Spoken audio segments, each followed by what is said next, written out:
Good evening, ladies and gents, and welcome to another Q8Pilot stream.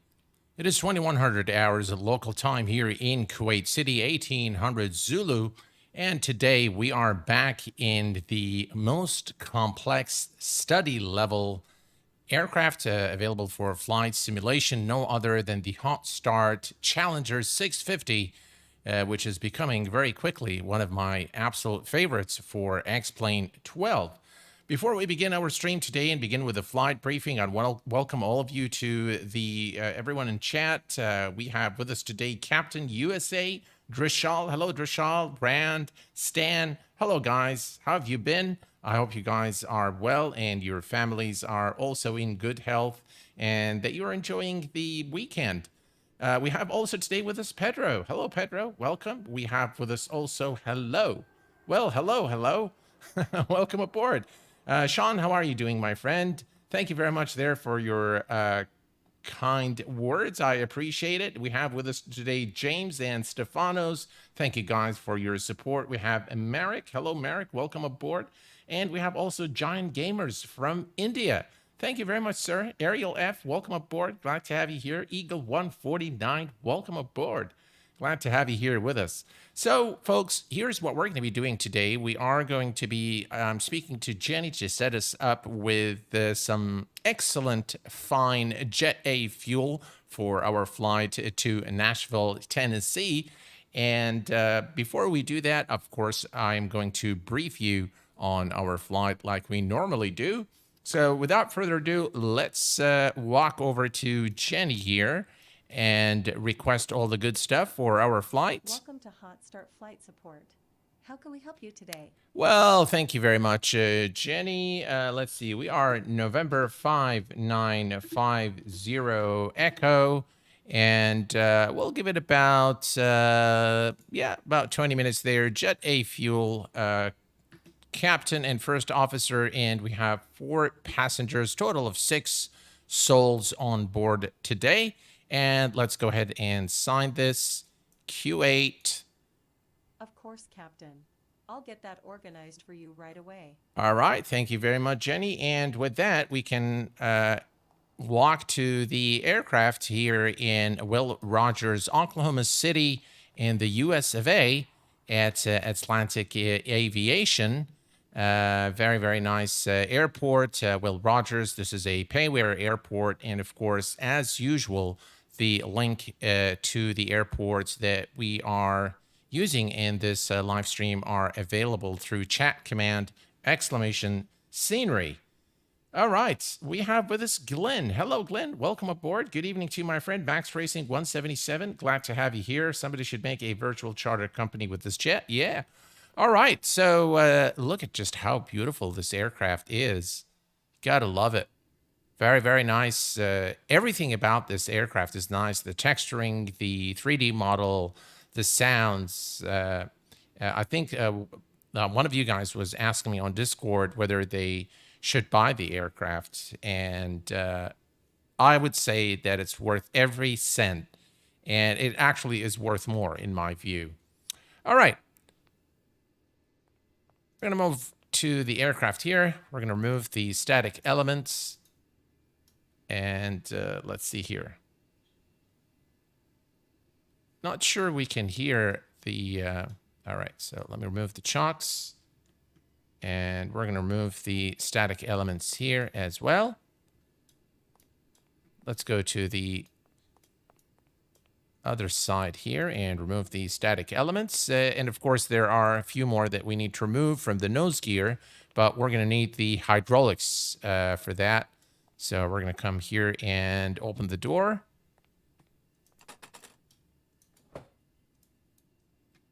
Right, perfect. Look at the texture work here. Just look at how fine this is.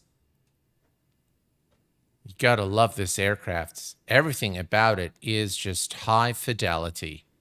All right, let's walk into the aircraft. We're gonna just do a quick inspection here of the aircraft to make sure everything is in tip-top shape and everything is clean for our expensive guests this evening.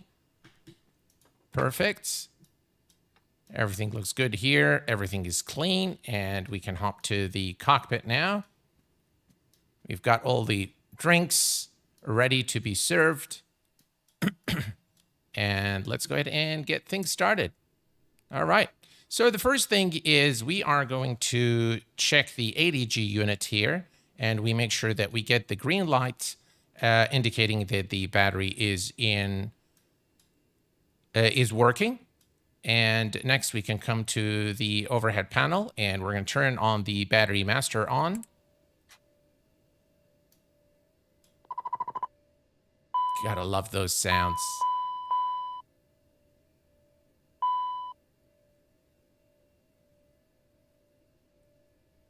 All right, and we want to welcome Mira Risman to the Q8Pilot Channel. Welcome, Justin. Hello, my friend. Welcome aboard. Nose door. All right. Nose door. We can cancel the master caution. And next, what we'll do... we have the radio here. All right, let me just change the radio frequency to 1, 2. We'll change it a little later. But just that we don't get distracted by the ATC. All right. So we're going to go ahead and turn on the power fuel to start the APU and then say start. And we'll wait for the APU to become available. In the meantime, we're going to come here, and the fuel truck is already arrived. So we're going to just turn this on. Let's see here. Fuel. Let's test it. Everything tests okay. We're going to turn on the left and right fuel tanks and wait for further instructions from the fuel refueling truck. All right, the APU is now available here. Excellent. So let's turn on the APU generator. Excellent. And next we can turn on the APU LCV and the isolation valve for the 10th stage bleed air. And with that, we can also turn on the air conditioning packs, make sure the aircraft is cooled for our passengers. All right, Captain. Fuel truck is hooked up. Just let me know how much fuel you need. Or would you like to go tanks full today? All right, so today for the flight, if we go to our SimBrief flight plan and we go and say, look here, let's see. We need, for our flight, a total of 5.6 pounds of fuel. So that's 5,600 pounds of fuel. We have about 4,370. So let's go ahead and pump about 240 gallons. All right. That should be sufficient. And now we can turn on the hydraulics. All right, and we're also going to turn on the nav lights and logo lights. And with that, we can move to the outside of the aircraft once more to remove the pin covers from the nose wheel. All right, so let's move down here. And let's see. All right, remove, remove, and remove. Perfect. And then we need to close the cover. HotStart FBO. Hello, Captain. It's Jenny from HotStart Flight Support. Your passengers have arrived. Shall I have them brought to the plane? Not yet, Jenny. We're still preparing the airplane. Understood. Just call me when you're ready to receive them. Anything else? Thank you very much. That is all for now. Always a pleasure. Take care. Hello there, Christy. Welcome aboard, my friend. Boeing Corp Mike from Logan, New Jersey. Welcome aboard. All right, let's go ahead and close the landing gear, the nose gear bay. That is closed. And now we can look at the details. Just so cool. All right. So we are through with that.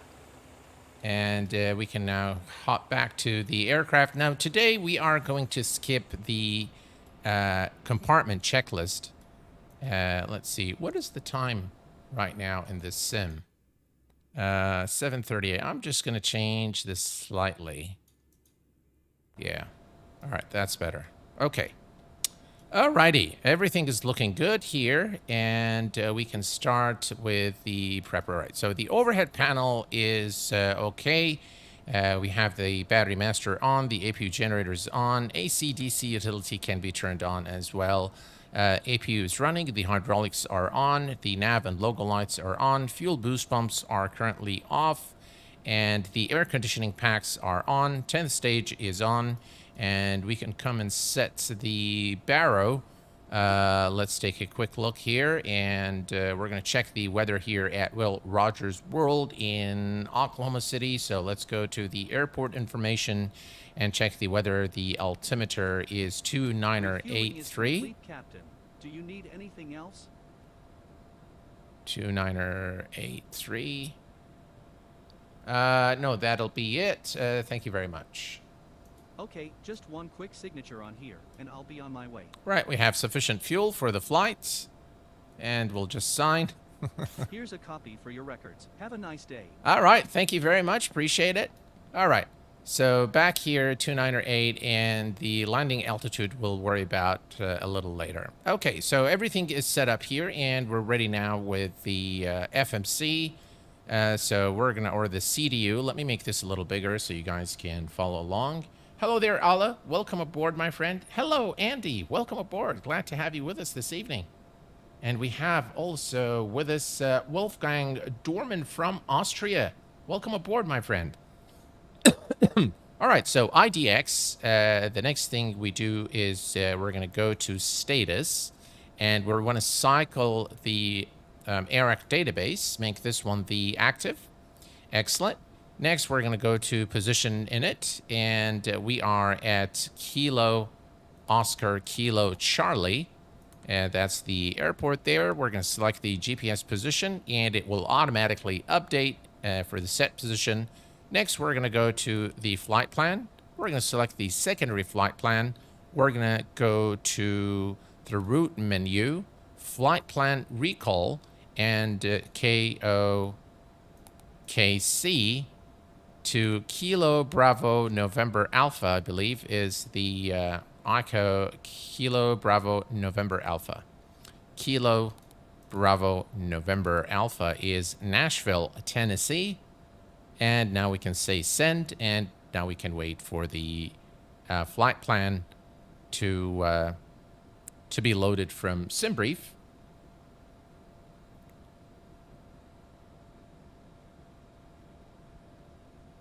We're going to take a look at some of the, you know what, while this is doing its thing, let's go to menu. All right, so first I want to set the, let's see here.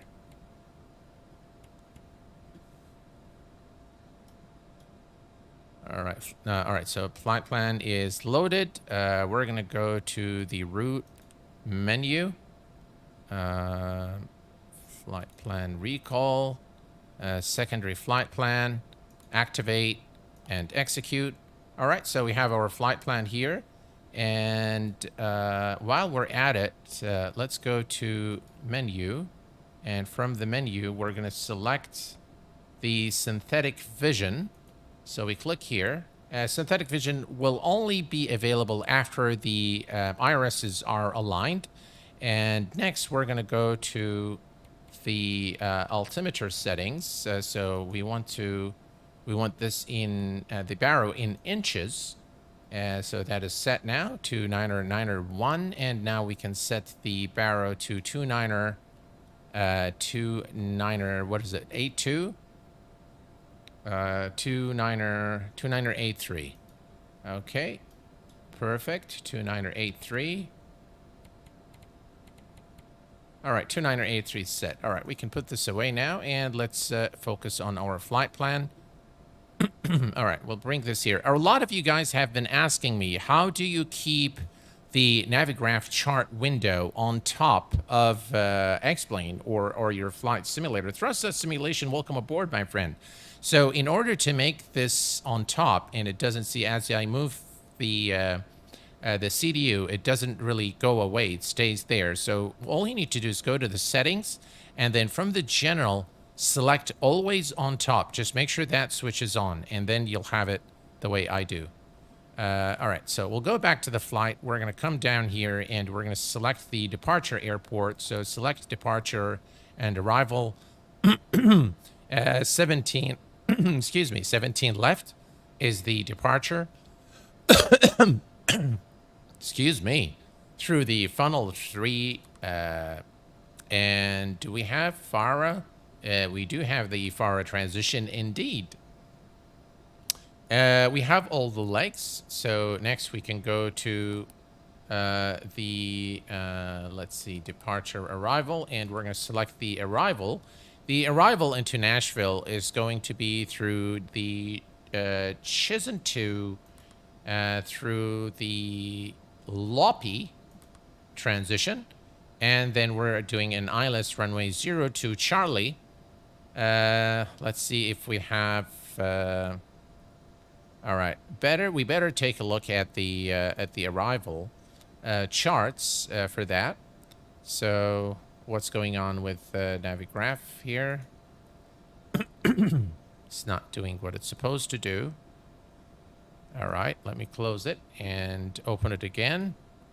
Sometimes this happens. All right, so here we are at Will Rogers, but we want actually this one here. Why is it not doing what it's supposed to do? All right, fine. Let's just come over here. All right. All right, so that's the RNAV arrival. Why is it not displaying the chart? All right, that's fine. Let's go to approach, and we'll go to 02 Charlie. Ah, finally. I think it took some time to load. All right. So this one here, which is in 2. And this is... All right, let's take a look at 02 Charlie. All right, that's 02 Charlie. And if we look here, there is Larita. There is Larita here. And then Grid, and this is the... All right, so this is the fix to Larita. All right, so let me say execute. All right, and then we're going to go to the legs page. Excuse me. All right, I think we can get rid of this vector here. So we can select this one. All right, so let me... Why is it doing that? All right, so cancel modification. I'm going to select this one here, and we're going to say execute. Then we're going to go to the next page, and I don't know why we have Loppy twice, but that is taken care of. And then we're going to go to next. Now here, where it says vector to Jackson, right? So this is the first fix, as you can see. So what we can do is we can go to Larita, and then from Larita, we go to Jackson. So let's enter Larita here instead of this discontinuity. So it's LR. You can see the synthetic vision is now operational after the iris alignment. So let's select Larita, LR, ETA, and we're going to put that here. And then we're going to select Jackson, and we're going to select Larita, and clear the... why is it not doing? All right, let's cancel that modification. Let's go to the previous page. Next here. All right, let me put Larita again. Larita. Come on. All right, so Larita instead of the... Okay, cool. All right, let me execute that. Jackson is all right, now it's working. And then we can replace the we'll take Larita and we'll replace it with the vector here and say execute. Now should be should look good. Yeah, all right, so now we have the flight plan. Excellent, perfect, everything's looking good now. And there is our flight plan. Brilliant. Okay.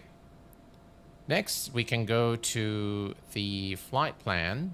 So we're going to go to IDX once again. And from here, we're going to select the index. Hang on. IDX, data link. And then we're going to go to the ATIS. And we're going to select the airport, the departure airport, Kilo, Oscar, Kilo, Charlie. And we're going to say send. And that should give us the... All right, return. Looks like we have the ATIS information now. There we go. We have all the excellent. All right, so that's our flight plan, and now we can go to performance initialization. We have 6 passengers on board today.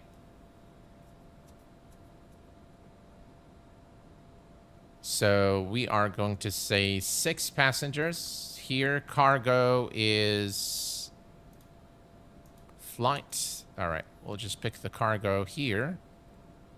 All right, cargo, about 400 pounds of cargo today. Probably some the golf clubs and things like that. And the fuel is 5. Actually, the fuel, we'll get it here, 598. So we have a little bit of extra fuel, 5980. They are, you know, pretty rich guys flying with us today, so they'll pay for it.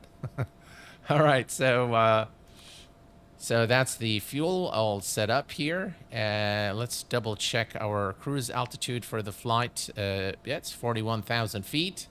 And execute. All right, now we can go to takeoff. And from the takeoff, we're going to select the wind. The wind today is, if we go to the airport here again and go to the weather, you'll see that the wind is 211, gusting to 22. So it's going to be a rough departure. 2211. So 20, clear that. 200 at 11. 200 at 11. And we stick that here. Let me bring this here so you guys, it's easier for you to follow. Okay. And the outside temperature is currently 32 Celsius. Ooh, quite warm. All right, so that's 32. It updates the runway wind, headwind of 10 knots, and things like that. All of that is done. The altimeter is already set 2983, and everything here is looking good. Okay, let's go to the next page. And from the next page, you can see we have our speeds. We're going to do with the bleeds with the 10th stage bleed on for the flight. And next we can just say send. And now it will send our V speeds here, as you can see. Now we have the V speed set for our flight. All right, perfect. All right, we can perform some tests, but first let's set our speed to 250 knots before we forget that. All right, 200 and, come on. All right, 250, 250 knots is set, and we're going to also set our altitude to 41,000 feet, which is our final cruise altitude today.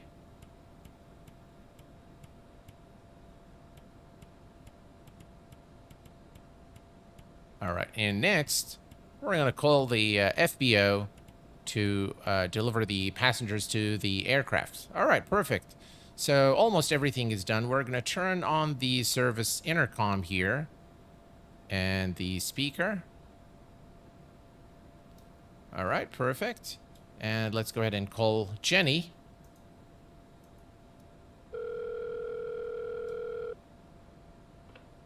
HotStart Flight Support, Jenny speaking. How can we help? Hi, Jenny. Can you please send the passengers to the aircraft? We are ready to go. Understood. They'll be there in a couple of minutes. Anything else? Thank you very much, Jenny. You've been great. Appreciate it.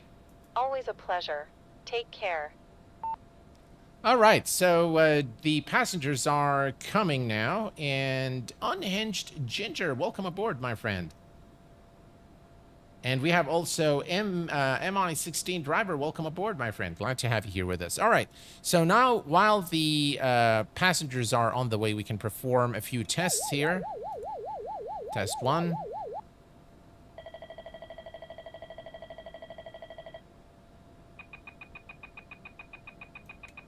Lamp test.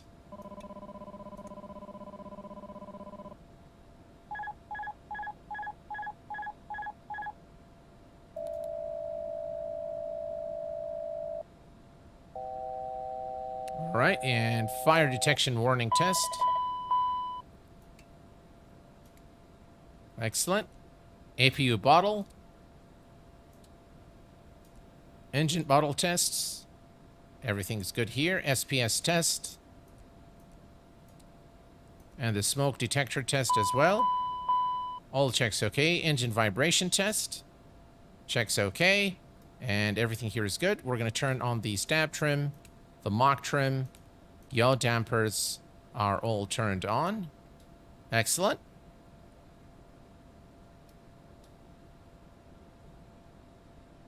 And we just wait for the passengers now to arrive. In the meantime, we can arm the emergency lights. Set the fasten seatbelt sign and non-smoking signs to auto. ELT is armed. And everything else looking good here. Excellent.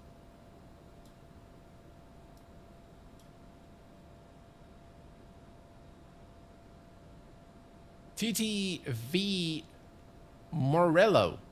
I love this. Thank you for keeping up the stream. Everything looks really good and crisp. Perfect. Thank you very much. I appreciate it. Guy and Gamers, welcome aboard. Respected Q8, how to see each waypoint one by one in the flight plan mode. You can go to format here and select the flight plan. Let me see here. Let me pop this out and let's see. Hello, Captain. How are you today? I'm doing very That's well, great thank to you. Hear. Well, we're all set back there, so we can get going anytime. All right, let me just get rid of this. We'll get to that in a minute. All right, let me just go and close the door here. And let's see. All right, so everyone is on board. Let's close the door. Okay. Excellent. And then we can close this again to, yeah, that looks good for our VIPs there. We'll leave the door open for the, oh, you know what? Let's go ahead and close that. All right. Perfect. So plan mode is, I think, what your question is. Let's see here. So if we pop this out and we come here to the format. Let's see here. Format. Oh, that changes here.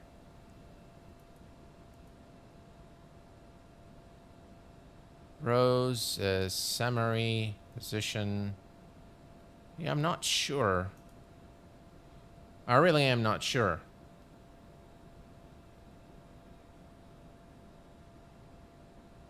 Giovanni Albini, I totally agree with you there that this is an absolutely great aircraft. Are you using sound pack? No, I am not. All right, so we are done here, and we are pretty much ready to go. We're going to arm the thrust traversers, and everything else is good to go. All right, so what I'm going to do now, folks, is I'm going to go to the checklist, and I'm going to say next checklist. Compartment checklist. All right, so we're going to... AC and DC electrics. All right, we're going to skip this one, and we're going to go to the next checklist. Engine start checklist. All right. Doors. Closed. Parking brake and pressure. Okay, where's our parking brake? All right, we need to hold Checked the and toe set. brakes. Fuel quantity and balance. Checked. Beacon. All right, beacon lights is on. On. Fuel boost pumps. On. Ignition. Armed. Engine 2 start. All right, so we have clearance to start the engine, and we're going to start with the engine number 1. So press and hold. Now you see the start button here.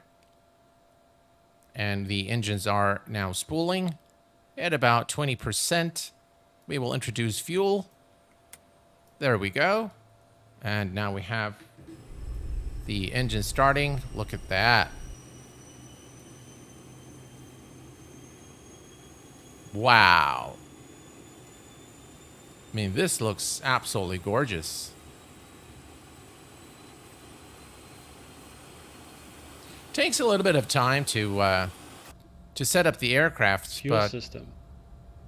okay, fuel system is actually just turning off the fuel boost pumps and checking them out and then turning them back on. So we'll just say okay. Checked. Engine 1 start. All right, so engine 1, again, press and hold. And the left engine is now starting.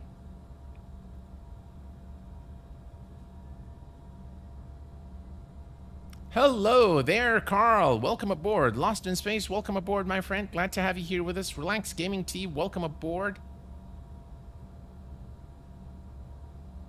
All right, and let's go ahead and introduce fuel. Excellent. And we have now the engine number 1 starting as well. 298283. 2983 is set. And we'll just wait for the engine to stabilize. One thing we forgot checklist complete. is After start checklist, next. we need to get the chocks out. We should have done this before engine start.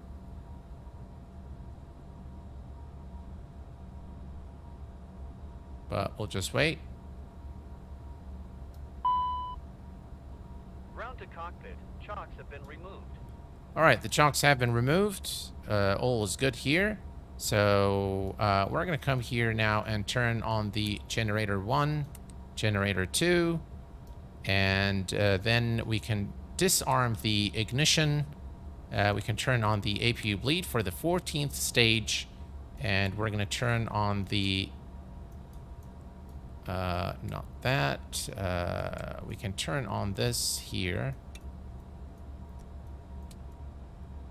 Okay, perfect. And now we can start with the after start check. After start checklist. Generator 1 and 2.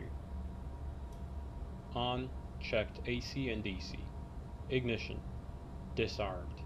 Packs. On. 14th stage. Open. Cowl anti-ice. On, check 45 seconds. Flight controls. Checked. Ground spoilers. Checked, stowed, auto. Flight spoilers. Checked, stowed.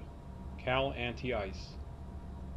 All right, so for the spoilers, you go to disarm and then arm. You can see the display here, and then you put this back onto auto. Come on.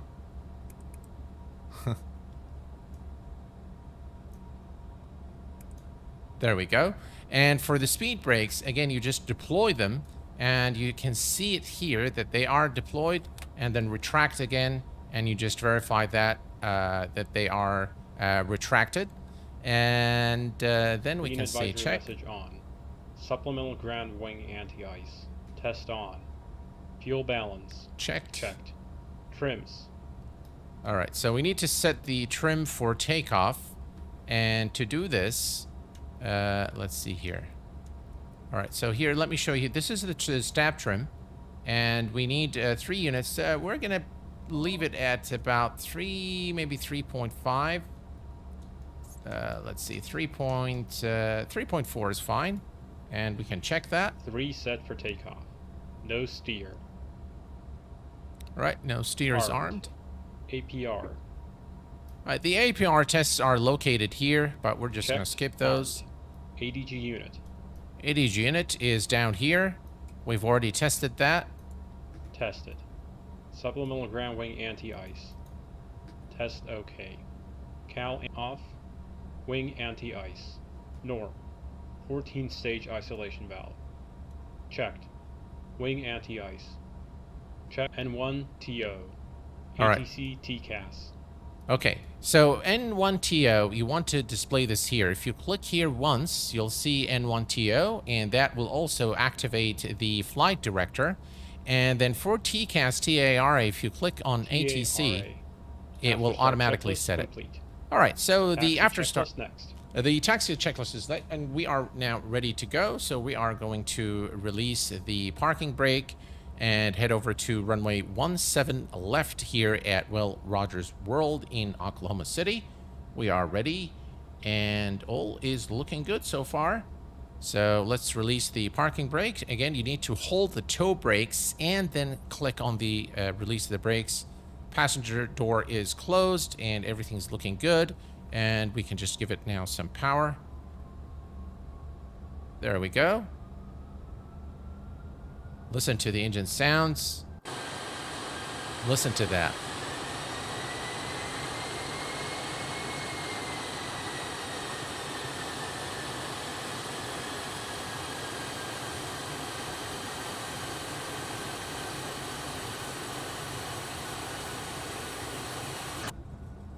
Okay. Taxi checklist. Taxi lights. On. Wing and cowl anti-ice. Norm, on or off. Brakes and steering. Checked. Reverse thrust. Checked. If taxiing the de-ice, pause checklist here until a paper de-ice checklist is complete. Flaps. 20. Altimeters. Set and cross-checked. Radar weather. On. Takeoff briefing. Reviewed. Taxi checklist complete. Before takeoff checklist next. All right.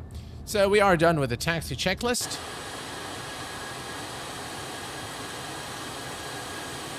Check it out. What a beautiful scenery, by the way. Listen to those sounds.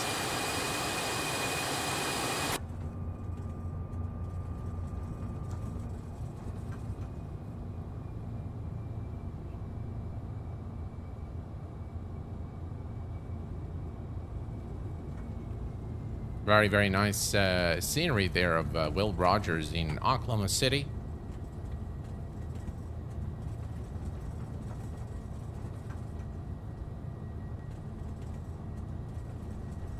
Everything's looking good. V rotate is 121. V2 is 131. And you want to make sure before you take off is you get this message here, TO takeoff config OK. Very, very important. And if you don't get that, then you need to recheck your setup. What a lovely aircraft. This is really becoming one of my favorite aircraft, although it requires a bit of a learning curve, but it is really a very fine aircraft to learn to fly. It's got so many things. We can remove this and clear the display there. Are you using Active Sky? No, sir. I'm using X-Plane default weather. Alan Q8, you should join my crew. I need a pilot.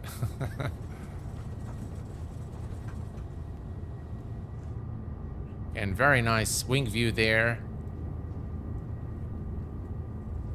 Lovely, just really a very nice airport. Look at those wings. This is really an airport that I recommend. Very nice airport by Xometry, I believe that's what they're called. And I think it's available on the AnyBuilds store. I'm not sure if it's available on the X-Plane org store, but it is available on the AnyBuild store. All right, let's do the before takeoff checklist. Before takeoff checklist. Passenger signs. Advised on. Anti-collision light. On. Pros. On. Windshield heat. On. Wing and cowl anti-ice. Norm on or off. Continuous ignition. On. ATC TCAS. TARA. Supplemental ground wing anti-ice panel. Checked. CAS. Takeoff config OK. Checked. Landing, pulse, recog lights. On. Before takeoff checklist complete. After All right. takeoff checklist next. We are done with the before takeoff checklist. And here we are lining up, runway 17 left for departure.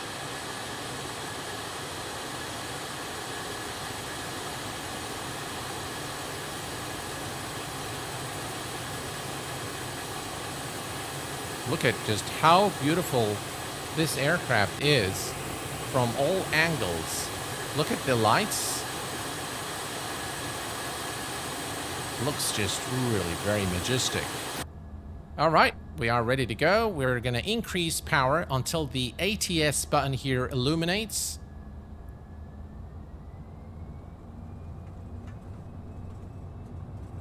Right, ATS is illuminated. And we're going to rotate at 121 knots.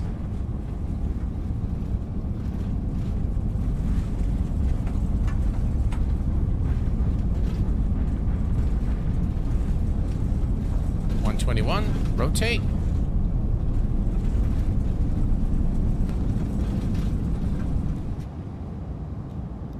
And positive rate of climb, gears going up.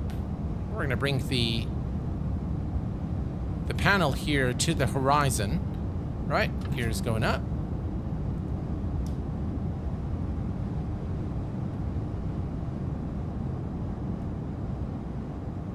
Let me put this down a little bit here so we can see what we're doing.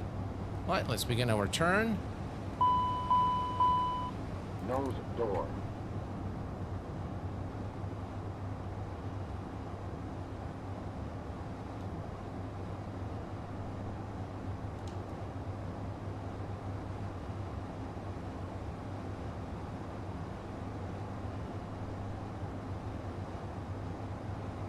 Right, we're making the turn. Track the flaps.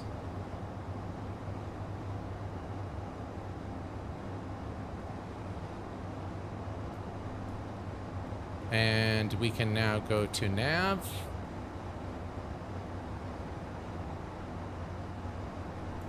Autopilot. Engaged.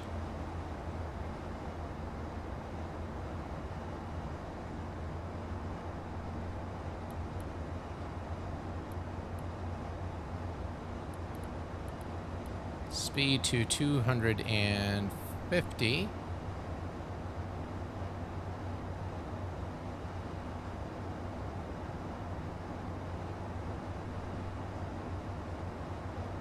All right, let's come here and we're gonna go direct to funnel. Let me clear that. Direct to funnel. Execute. There we go.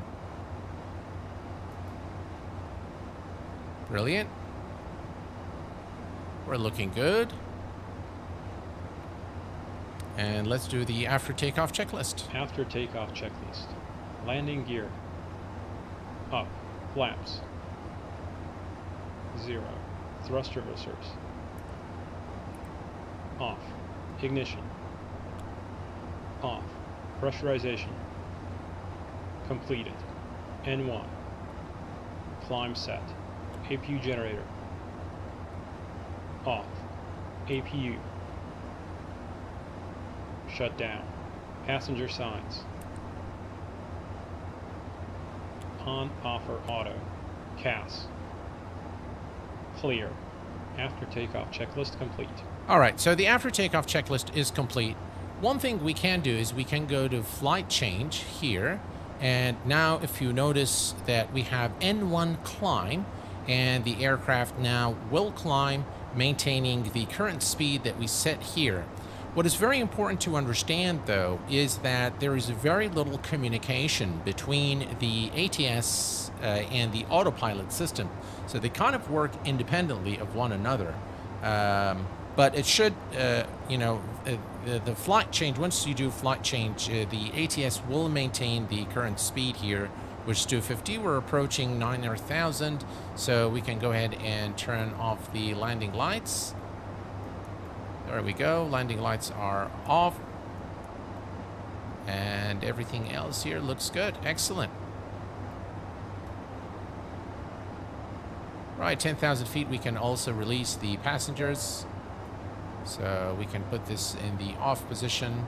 We'll put the non-smoking on auto, and we leave it there. Perfect. All right. Let's see here if we can give it some lighting. There, I think that's better. There, and some here as well. It's a little bit dark in the cockpit, so it helps to have the interior lighting on. And we are now climbing to our cruise altitude. All's looking good. Let's take a look at the outside real quick.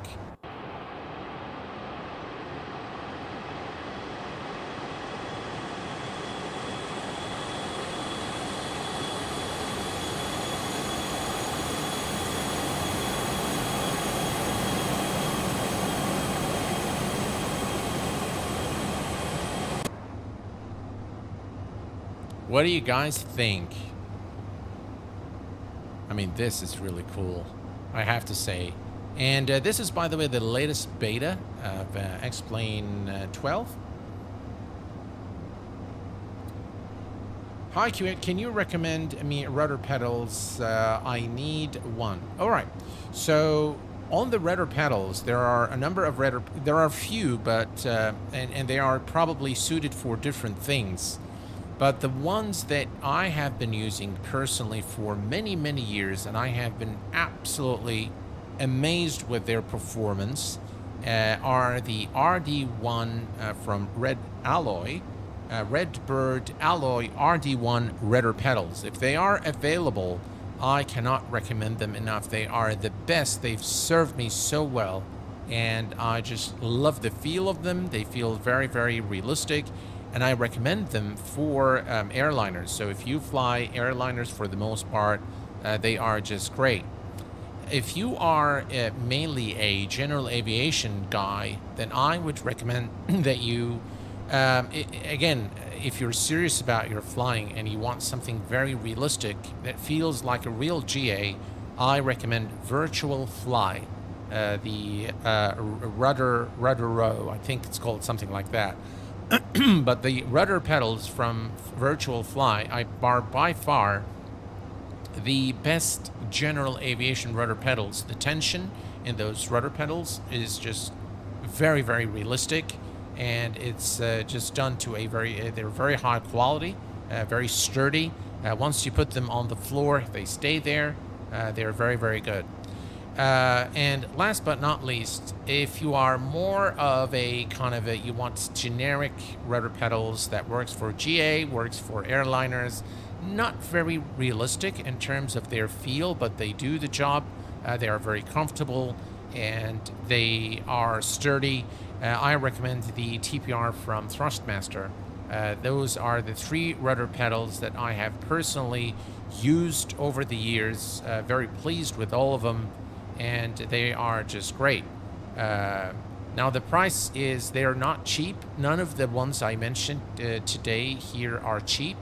You can find cheaper alternatives from Thrustmaster and from Satic or Logitech now. But those are the ones I definitely recommend with confidence. And I'm quite sure that you will not just, I think Barra Standard, not just that you will enjoy them, and you will also find them to be very realistic. So if you want to mimic real world flying, you know, those are the 3 with the ranking. If I'm to rank those, like from 1 to 3, I would definitely rank the Red Bird RD1 rudder pedals as number 1. I cannot recommend them enough, guys. If they're available, go ahead and get them because they are just amazing. Second would be the Virtual Fly rudder pedals, and thirdly, the TPR by Thrustmaster. Thomas says you can also manage the speed via VNAV. Yes, you can. Yes, you can. All right, all the aircraft vitals are looking good. We are going through some clouds here. And, of course, cruising to 41,000 feet. Alex Aviation, good evening to you. Can you make a stream with the Flight Factor A320? Alex Aviation, to be very, very honest with you, I do not like the Flight Factor A320. The texturing is just so off. It puts me off flying the plane completely. We have a friend with us today from Russia. Welcome aboard, my friend. Glad to have you here.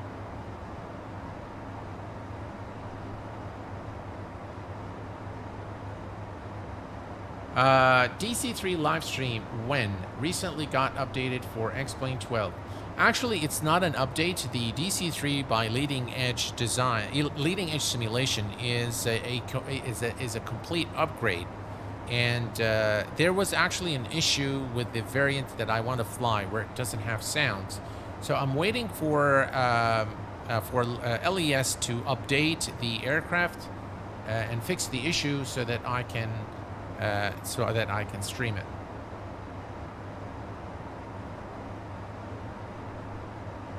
No worries, Alex Aviation. If you're really interested in A320, I highly recommend the A320 Neo by Tolis. It's an excellent aircraft, and then you can couple that with the sound set from what do you call them? Core. I forget the name. It's something starts with K. If you couple it with that, then you've got on your hands a very, very fine aircraft. Really. My English is pretty good, so I can watch your stream without any issues. Well, that's perfect. Welcome aboard, my friend. Glad to have you here. Welcome to the Q8Pilot family. COSP Sound Pack. Thank you, Drishal. Appreciate it, my friend.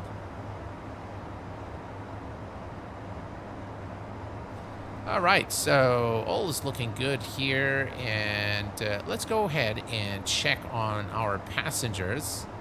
So let me disable X camera, and let's go and take a look.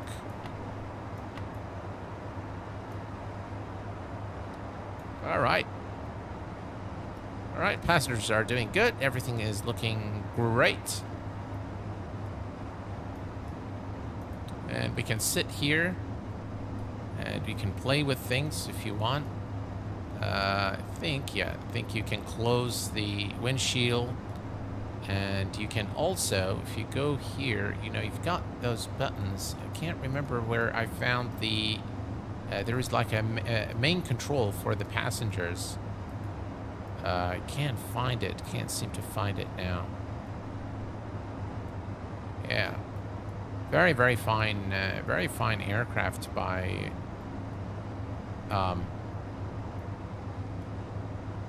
HotStart. They haven't done anything that wasn't good. You can pop this out, by the way. Here you can see where we're heading. Obviously, we're heading to Nashville. Just so cool. Everything can be popped, and this is something I really like in this aircraft, is the fact that you can pop everything out, which is very, very cool.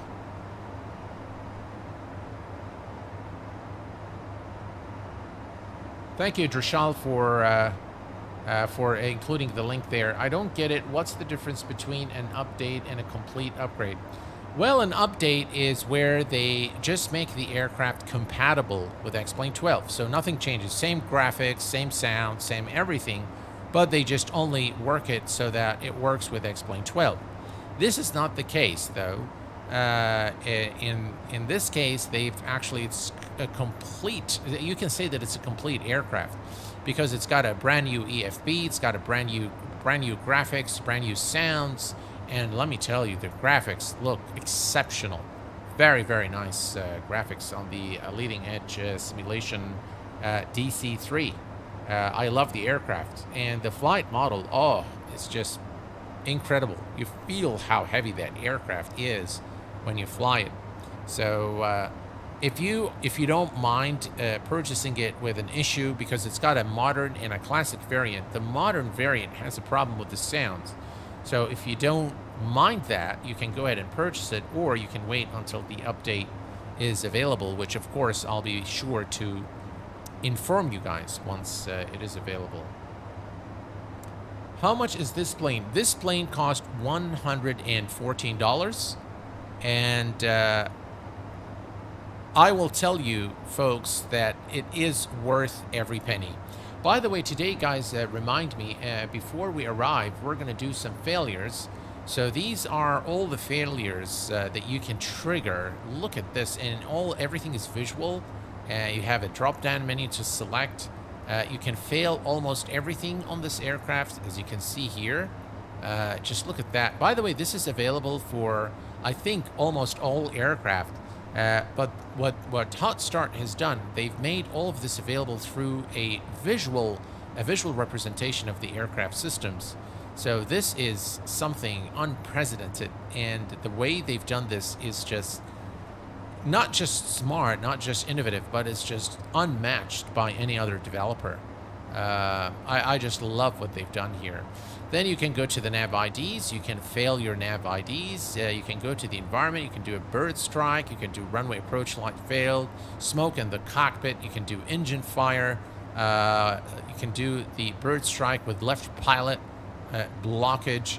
You can do all sorts of things with this aircraft, which is absolutely great. I just love it. Additionally, for those of you who are unfamiliar with the aircraft, there is also everything, by the way, is so you can go to the airframe manager, and from the airframe manager you can select the aircraft, but you can actually set the registration number. So you can see that I have many of them here, and this one is the one obviously loaded. So there are a few things that you can do from this menu as well, from the registration menu. And then there is the user settings. From the user settings, you are able to set your SimBrief flight plan. You can change the flight planner URL. If you don't want SimBrief, you can add something else, and that will translate to the FBO. In the FBO, when you click on the flight plan, it will take you to wherever URL you put here. There are obviously a few visual effects that you can also select here. And we have Cali Crew, welcome aboard. I want to learn how to fly this aircraft so badly, especially native shared. I am going to be doing a shared cockpit flight with a real-world captain very soon. So I'm sure some of you guys know Captain Guillaume Fontes, who's been a guest on many of the streams here on the Q8Pilot channel. Aero Hub, welcome aboard, my friend. Glad to have you here with us this evening. This is, by the way, the shared cockpit. This is where you can set it up. It's obviously very easy. First, officer assist and what have you in audio. Then you can go to the ground services. Again, you can toggle the cell phone, the sat phone, the refueling truck, air start unit, APU, the battery connection. You can show the service status. It displays it here, as you can see here. We don't need it, obviously, for now. So we're going to remove that. And then, of course, you can pop all the panels here. It's the overhead panel, autopilot, captain glare shield, glare shield panels. Again, just for completeness sake, let me show you. So you can actually bring this up here. Now you have the entire panel in front of you, which is very cool. You can obviously pop all the instruments here. So again, very, very cool. All right, check fuel at alternate. Okay, so then you have the pop-out, you have the study. Now from the study, you can either go for the documentation, which will take you to the HotStart website, and you have all the documentation here. So you've got all your PDFs, but also you can study the aircraft here. So I can go to the electrical network, for example, and now you have a display of the entire electrical network. You can click here for further details, as you can see here, so you can see the actual load, the current, electrical current on every single item. You can look at your buses. You have all the details there for very in-depth studying of the aircraft. Good evening, Pacifica Cessna. Welcome aboard. Brents, welcome aboard. IC Aviation, good afternoon to you, my friend. You can also go to study, and then you can go for the, again, look at all these details here. So you can click here on satellite. You get a real live data of the antenna elevation controller. And now I don't know what a lot of this stuff does, but you can go to the GPS unit state 1. And then you can look at here the aircraft, all the satellite that are currently communicating with the aircraft. You can see the position, everything related to the aircraft's in-depth simulation of the aircraft systems. Let me click here on out. All right, that will fix it on 41,000 feet. All right, so we've got everything here set up. And by the way, we can increase our speed a little bit here to 0.75 Mach. That should increase the speed a little bit. And let's increase the range. Right, so that's the range there. All right, so TOD is coming up. We have TOD here. When we are closer, it will display on the other side. But a good time for us now to start programming the aircraft for our arrival. Foresight Shark, Mr. Hey, my friend, welcome. Do you have ever been in a cockpit? Have you ever been in a cockpit after a flight? Yeah, many times. The career mode is also great, especially due to the persistent mode of all settings. That is correct, Thomas. Yes, it is absolutely amazing what you can do with this aircraft. And if you leave it unattended, the next time you come in, you know, everything is preserved. So if you leave any switch on, you'll come back and it's still on. And you, by the way, you will drain the battery if you leave it on and forget about it. All right. So we are looking good here, and we're going to go to perf. Let's go to perf menu. We're going to go to the approach, and we're obviously arriving into Nashville. So let's get the weather information at Nashville. We're going to go to flights, and then we're going to select Nashville. We have a 9-knot headwind, no crosswind, so winds are calm. And let's click here and go to the weather. From the weather, we're going to select the wind, which is 20 at 9, gusting to 15. So it's not going to be as nice as we thought. But 20, so 0 to 0, 0 to 0. Oh, what do I have there? Let me clear that. All right, so come on, clear.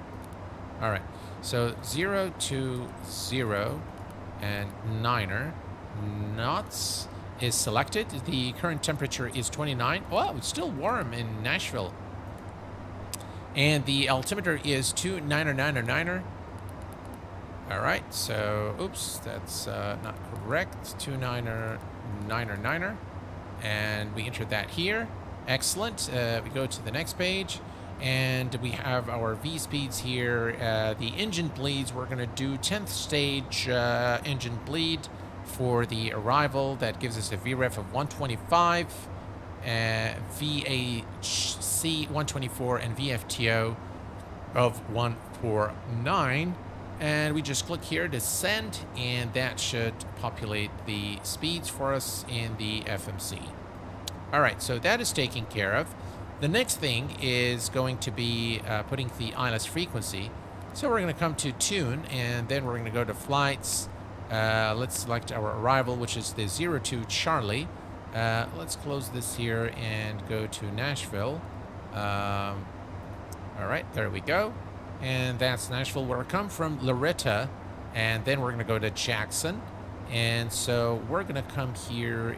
The initial approach altitude is 2,500 feet, and the localizer frequency is 110.75. So 110.75 is now entered into nav1, and we'll enter it into nav2 as well. 110.75 is entered here. Excellent. And everything is now set up for our arrival. We'll go back to the legs page. We can see that we are going to start the descent at Lopi, so on the way to Lopi. And we're still looking good. All right, so let me just change the range here a little bit. All right, there we go. We can put this back, and let's look at the outside real quick.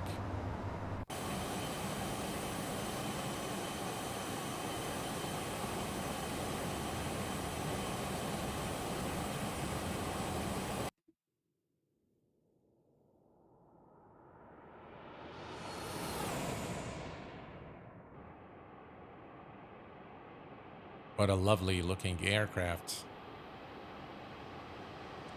Check out the Fly Lilo project. They are supporting a very noble cause, so we support them absolutely. Jada FBV, how are you doing, my friend?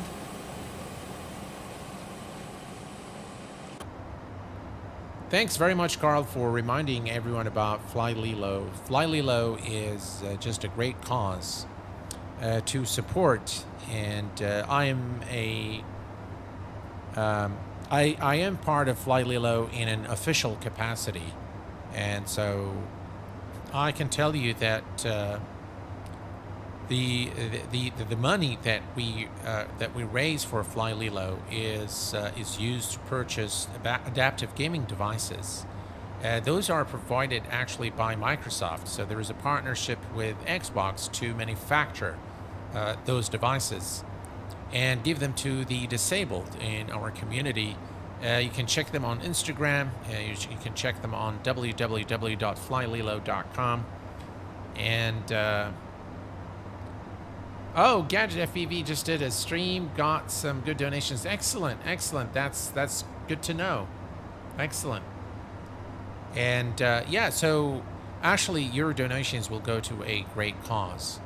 I'm very supportive of Fly Lilo, and I will do whatever I can to support them. Those guys in the community who are less fortunate deserve the opportunity to be able to enjoy gaming just like we do, and they deserve the opportunity to enjoy flight simming like we do. So you can be a part of making someone's life a little better through your donation, no matter how big or small. And of course, I do appreciate all the donations for Fly Lilo. All right, so this is the top of descent. We'll get the message here in a little bit. We're looking pretty good at the moment, and we're about 32 minutes into our flight. By the way, this aircraft also has a heads-up display, which personally I do not use, but it's there. If you like to use it, here I can show you. There we go. So you have a fully functional heads-up display. For some reason, I don't like the heads-up display. And I'm not sure why I don't like it. I just don't. So there, I'm gonna change things here a little bit. All right, and hope that it won't break the sim. There we go. All right, let's take a look. Yeah, that's better.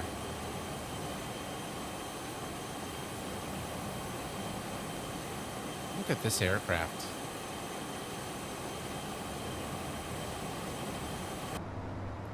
In terms of, you know, if I want to call an aircraft study level, if there is actually a standard for what we should call as study level, this would be my baseline.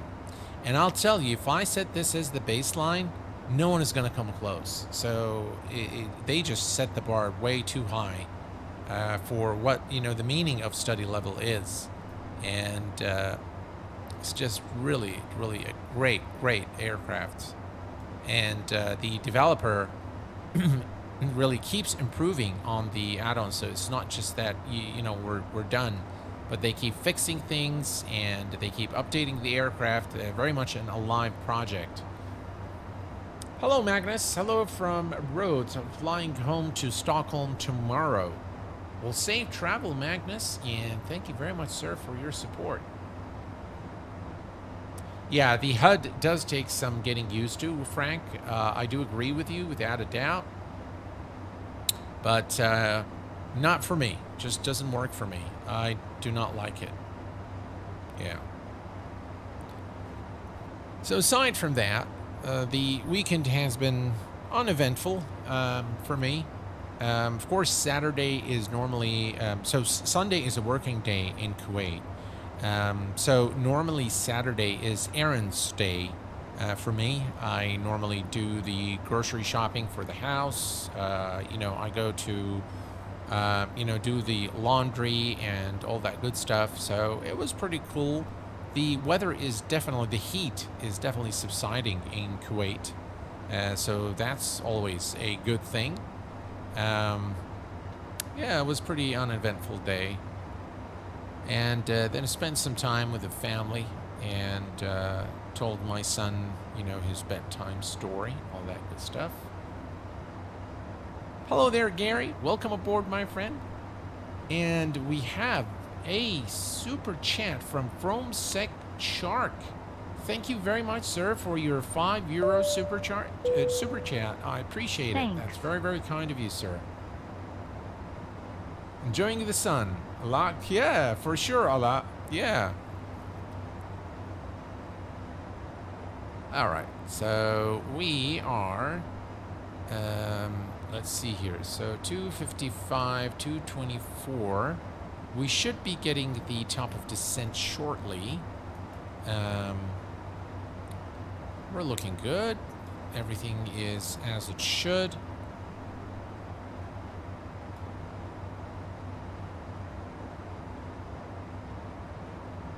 How's the family? Drashal, the family's doing great. Thanks for asking. I hope you are also well. I know Alex is busy with his parents today, so that's why he's not with us this evening. But the family's doing great, yeah.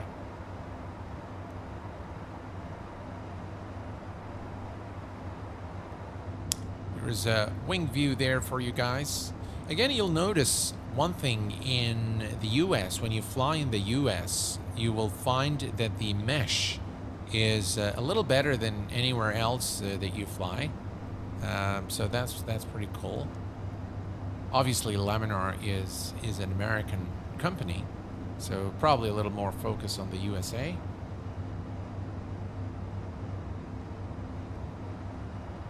Just lovely.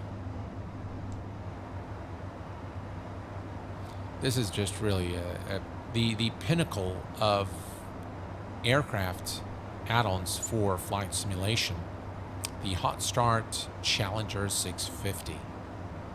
Just an amazing aircraft. And by the way, there are so many things that you can actually do with this aircraft. So I am barely scratching the surface here.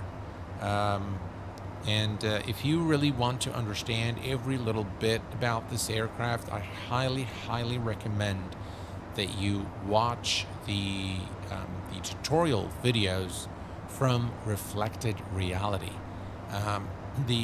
He's got actually, his tutorials are absolutely phenomenal. I love watching his videos. He's a real-world pilot. Unfortunately, I think he stopped making videos altogether, or maybe he's just not very active. But I know I learned so much from this guy when I wanted to learn the Fearless 747 and the Challenger 650. A very, very detailed guy. And obviously very long videos as well. But if you really want to get full appreciation of what you get with the Challenger 650, I highly recommend Reflected Reality. Great videos. Came to say hi, gave the thumbs up, and also sent you a link to Discord. Would also love to hear more about Fly Lilo. We haven't picked anything to support for next year's World Flight Shadow. Thank you very much, Cali Crew. Appreciate it, my friend. You're the best. Appreciate it very much.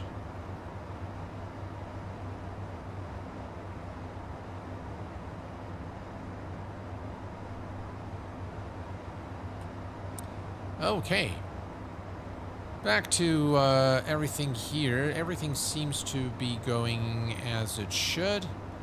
And if we look at Navigraph, and let's just zoom out and see where we are. We are here. We're about midway through our trip. And I will be making a few more tutorials on Navigraph. I've really been asked so many questions, and I know it's very difficult when I mention something in streams. It's not normally picked up because it is not focused on, particularly on Navigraph.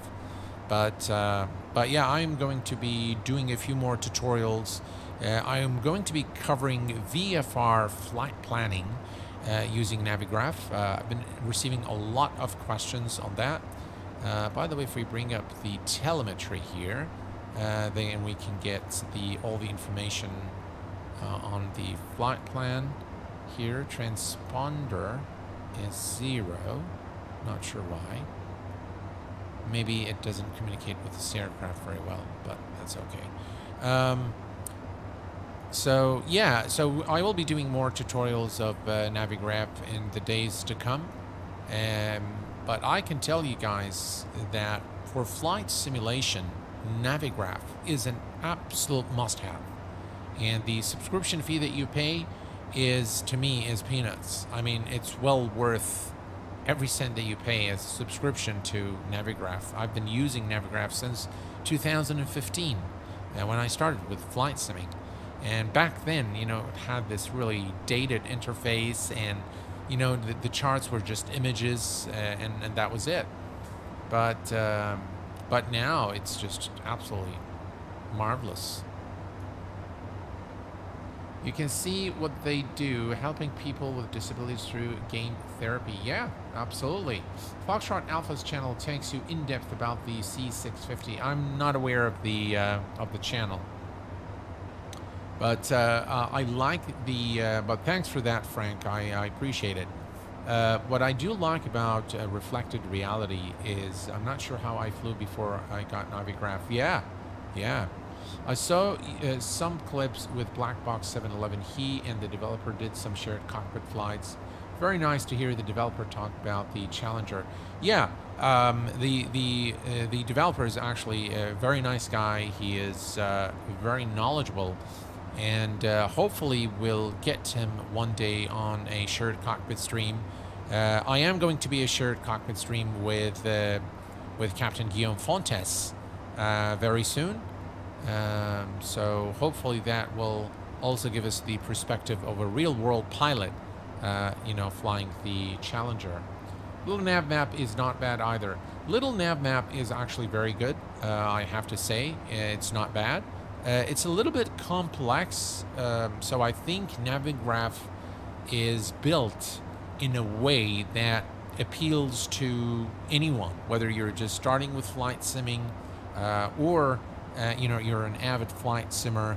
There is a bunch of tutorials, and the guys over at Navigraph are very, very helpful. They've got actually a Discord server, which they've invited me to a few days ago. I didn't know that they had a Discord server, but it appears that there is also a very great community that will help you with any questions that you've got. So yeah, SimBrief added VFR planning, but it does not observe VFR flights altitude limits. Hopefully they will fix that.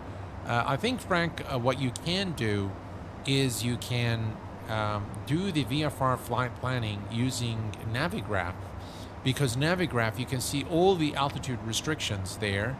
You can also map the points of interest. You know, if you want to do like some city sightseeing in the UK, let's say, you know, you can plot your exact path. You have all the altitudes there, and then you can export the flight plan into Microsoft Flight Simulator or X-Plane, and you can specify the restrictions there. You can actually paste it over to SimBrief, and then you can put the restrictions there. But yeah, it's great. It's a great tool. I'd love to catch your shared cockpit stream. Frank, I will be sure to announce this stream a bit in advance. I understand that some of you will want to, you know, you will want to attend that one. And what we'll do also is before the stream, I will collect all the questions that you guys want Captain Guillaume to answer on the stream. And so it should be good fun. And it's coming soon. Yeah, I need to send him a message to, you know, see when we can actually set that up. Yeah. By the way, you do have full Navigraph charts here within. So within, if you click here on chart, you will get the. Let me see here. There you go. So now we have the charts. If you pop this open. Again, you have all the charts for your flight there, and you can move this here. You can zoom in, you can zoom out, And then we can also, can't remember where to, there. Oh, that's not what I wanted to do. There we go. I think you can use this to move. And then if you click on, hang on, charts, and then memory, data menu, there we go. So that's that. But then we can go for the upper menu. Ah, there you go. From the upper menu, you can select actually which chart you want. So now you have the departure, any chart, destination, which is Nashville. You've got all the charts that you can do, and then you can just select them from within the okay, so up lower menu.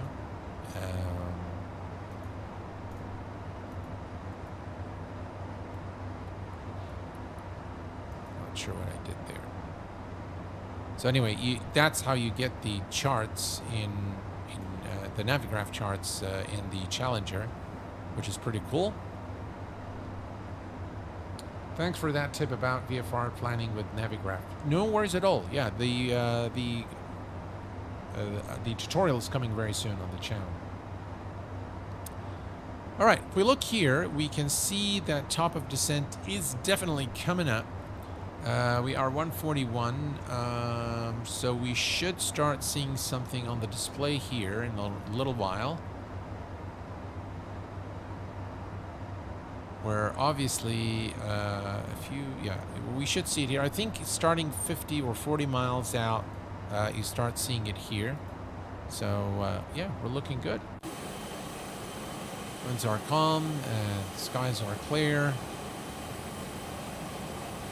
Just a lovely aircraft.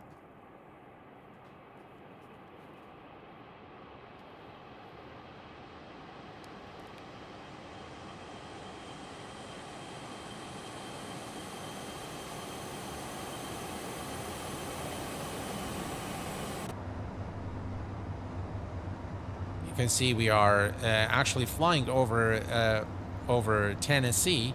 This is Memphis. And there is actually a small city in the state of Tennessee called Martin.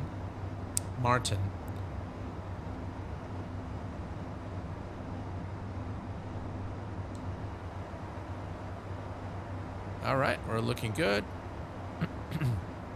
If you change the registration, does it show up on the outside paint of the aircraft? Yes, it does. But you have to select the livery. So there is a livery. If you go here to the airframe manager, and just make sure that you select one of the available liveries there. Otherwise, it will override it, because if you have a custom livery, those liveries actually have the registration number already printed on the tail. So it will override it, so it won't look right. So just make sure that you select one of the available liveries, and that should, you'll see it here, and you'll see it right here on the engine, right there.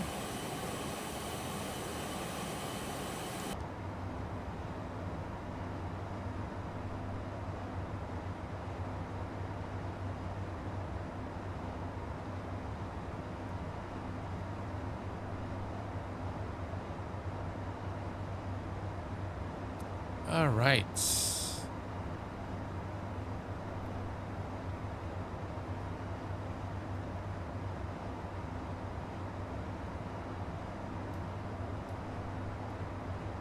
Total flight time today is about 1 hour and 24 minutes. We're getting to the top of descent here. 119. 233 to the destination.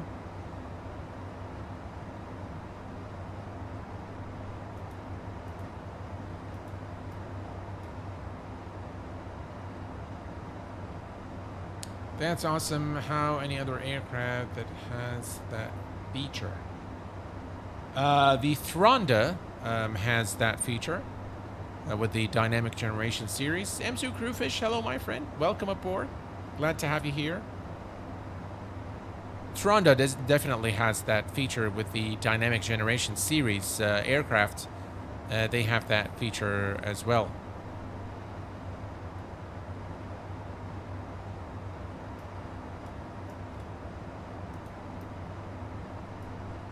Look at this cockpit.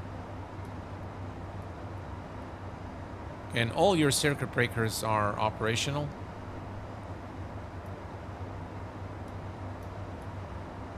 Look at, you can pull all of them and just simulate failures. Very, very cool. Okay, we are approaching top of descent. And 139 nautical miles, 37 here. We should actually start getting the VNAV here. I'm not sure, we're still not getting the VNAV information. We'll give it a little more time.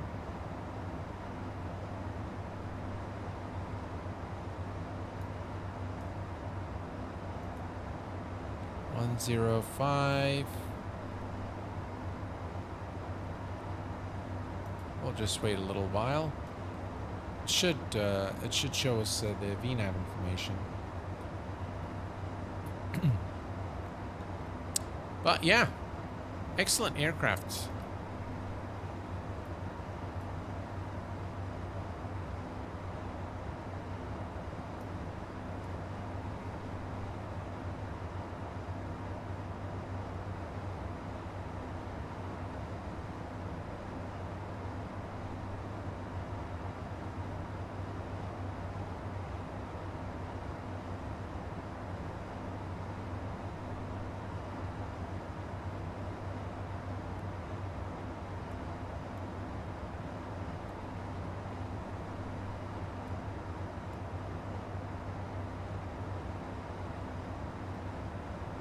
All right. Hopefully this week we will be doing for VNAV in the main perf page. You can click resume, then VNAV should appear. You know that you mentioned that. If we go to perf, thrust limit, perf, and it's VNAV setup. Everything is actually set here. Next page. Yeah, all is good.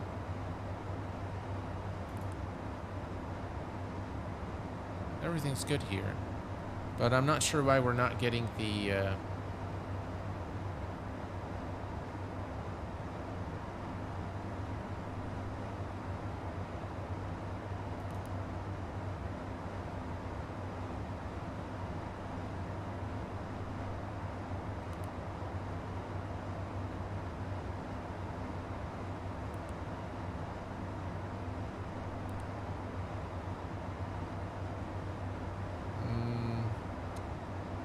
have everything here, but we're not getting the VNAV information here. I'm not sure why.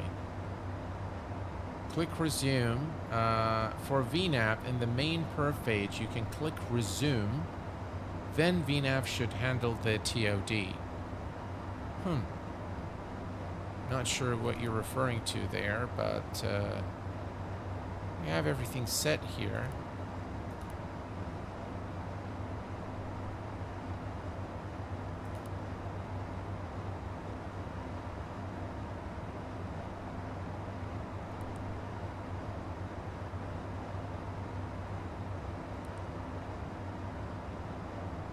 Yeah, we definitely have everything set up. Push perf twice.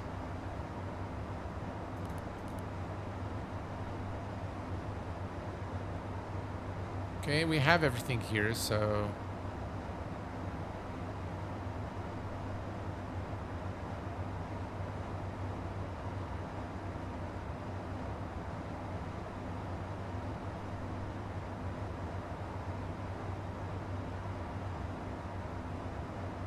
we should get something here.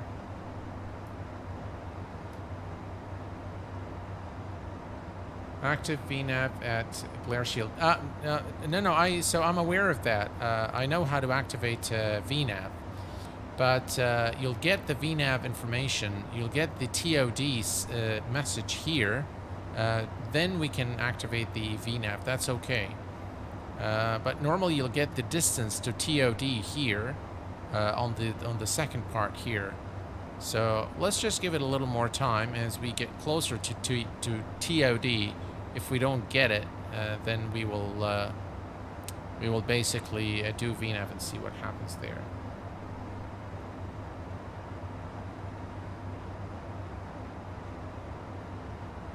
There you go. See, that's what I'm talking about. So now you get TOD about 6 minutes, 49 nautical miles. And then it gives you all the information with all the restrictions. So that's what I was waiting for. And we finally have it here, which now tells me that everything is as per design intent. And so we will do the descent checklist in just a short while. And we'll begin our descent towards Nashville.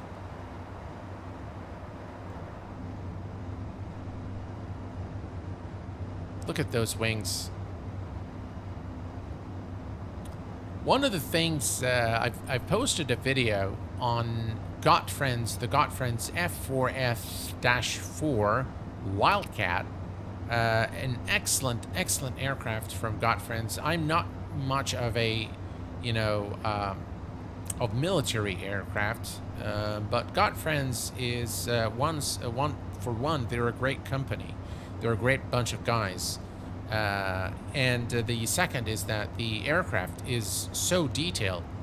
And I understand how, there's very little interest from at least, my audience in that aircraft, being a Microsoft Flight Simulator aircraft. And I know that the base of my audience is X-Plane guys. That's one. And two, there isn't really much interest in those kind of aircraft, really, at least for the audience on my channel. But I'll tell you guys, it is an excellent aircraft. And one of the things I really like about Gotfriends is in the actual email, obviously they've provided me a copy of the aircraft, and I make that very clear during the video. But one of the things I really like about Gotfriends is the email that they've sent, obviously to me and many other content creators, is that please be honest in your reviews. We like to receive criticism. That to me was, that was really a very, very powerful statement by Gotfriends. And that is something I really like from developers when, they take criticism to heart and they improve their add-ons. They listen to the community, this is not right, this is not good, and then they go and they make it better. As opposed to developers that starts defending. And I will tell you something.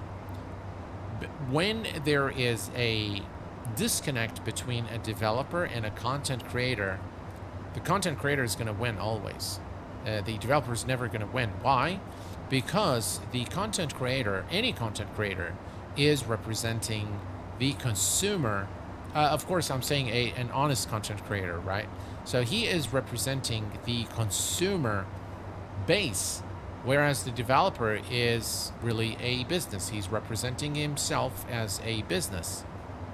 And the business is always there for money. So the content creator, when he tells you this doesn't work or that doesn't work, or, I would prefer to have this or prefer to have that, he's got the voice of the community. And that is something that's got to be heard. If enough content creators go and say one add-on is not good, believe me, people aren't going to buy it. The content creation is a very powerful tool in this hobby, because there is no trial, there is no demo. There are very few products that you can actually try before you buy. One of which is, by the way, Xcraft gives you that option, that you can try the demo, and if you like it, you purchase it. You don't like it, you don't. But for the most part, people will wait for whatever content creators say, whether it's Q8 or someone else, right? So it depends on who's your favorite content creator is. But if there is a collective decision, if you will, or there is enough content creators who agree that a specific add-on is no good, believe me, that add-on's not going to make it. And so I've had MSFS since day one. So far, I've accumulated 84 hours in it. Oh, that's it, huh? Wow. All right, 13.4 nautical miles. All right, that's a good time for us to reset the B. I'll pick up on that in just a little bit. All right, so let me just go to 2,500. That's the initial approach altitude.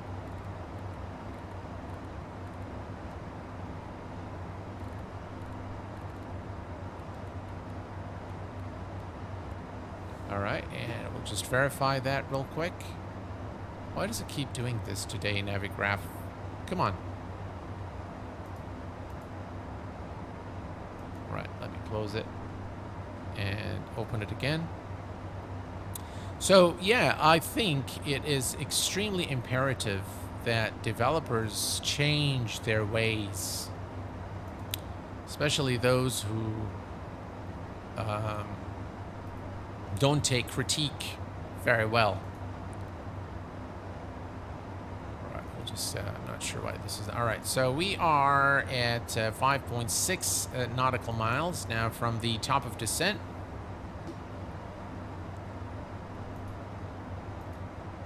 There we go. All right, 2,500, yeah, okay.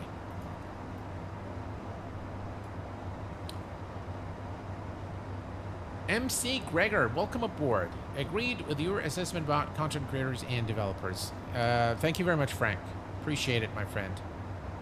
Wow, that's very few hours with MSFS. Do you not like it? All right, so there we go. VNav is enabled, and let's go for the descent checklist. Descent checklist. Shoulder harness. Secure. Passenger signs. We can wait for 10,000 feet. Auto. Pressurization. Set. Fuel quantity and balance. Checked. FMS landing data charts. Programmed. Set. Approach briefing. Reviewed. VNav transition flight level. Set. Descent checklist complete. In range checklist next. All right, so the descent checklist is complete, and we are down from 41,000 for 2,500. Looks like there is a restriction at 2,100 feet, 21,000 feet. Dad, game time. I really struggle with XP12's lack of quality, even some issues with this plane, but this is such a fantastic plane. It is a fantastic plane. X-plane still is, you know, improving. I think, personally, I think it is improving with time. And if I look at the launch date, I think it was September of last year when X-plane was launched. So it's been, what, a year now? I think I am very pleased with the progress they've made. They still can't get the clouds right, which I hope they can get in the upcoming iterations of 1207. But yeah, I have been creating a lot of X-plane content, and I just have an affinity for this sim. I really enjoy it a lot. Yeah, I remember buying it on day one as well. So yeah, it had, you know, it was pretty bad when it first came out. But it showed a lot of promise, and I made a very detailed review of X-plane 12 when it came out. But of the two sims, I just find X-plane 12 to be, or X-plane in general as a platform, to be more fulfilling for me. I enjoy them both very, very much. I mean, don't get me wrong, I love Microsoft Flight Simulator. I love the you know, the scenery, the high fidelity aircraft that we get with it, you know, like PMDG, Phoenix, the Leonardo software, MD-80, and many of the excellent general aviation aircraft in Microsoft Flight Sim. But when I fly in X-plane, I just feel a lot more fulfilled. The dynamics to me, feel a lot more realistic. So yeah. Keep things lively, keeps the price down, and we all win with the selection here of us to choose from. Absolutely. Absolutely. 100% there, Carl. You're just right. You're 100% right there. I agree with you fully. And the thing is, I'll tell you guys, there are a number of aircraft that I just feel I cannot do without. One of which is the FlyJSim Q400, the Felos 74, the tallest aircraft, and the Challenger 650. I just can't imagine having a flight sim without these aircraft now. It's very difficult for me to abandon a sim and go to another sim exclusively and not having those aircraft, because I think those are just excellent aircraft. So yeah, I mean, the X-Plane doesn't look pretty. I have to admit, there's no question about it. But if you add, ortho photos, and that's pretty much. If you add ortho photos, then you've got a really very nice looking sim, and you also have excellent flight model there to enjoy. The 737 Zebo is, not to mention the Zebo, exactly right. So in all, X-Plane offers a lot in terms of high fidelity add-ons that I think Microsoft Flight Simulator still does not offer. What I do also, one thing aside from, scenery, graphics and flight model and all that, what I really like about Microsoft Flight Simulator, and something I enjoy, is the fact that it's got a multiplayer platform that works very, very well for the community. So it has really become the safe haven, for us flight simmers to go there, have fun, have a good time. You can be all together, having fun. You can always connect to your Discord for the voice, and then fly and do all sorts of things together. One thing that is really lacking in X-Plane is multiplayer, and that is huge for the community, because look, the community wants to have that interaction. They want to fly together. They want to do a group flight. While this is not something that is part of flight simulation per se, and that is probably why Laminar hasn't really paid that much attention to multiplayer. They did say that at some point they are going to integrate it, but for them, they are, they advertise their sim as an FAA approved flight simulation software that provides for real-world flying. It's a real-world training platform approved by the FAA, and that's how they advertise their product. So a lot of the real-world flight schools use X-Plane today for flight training, for real-world flight training, and I think that's really where Laminar makes most of their living. To be honest, I don't think that the average consumer market is what they're after.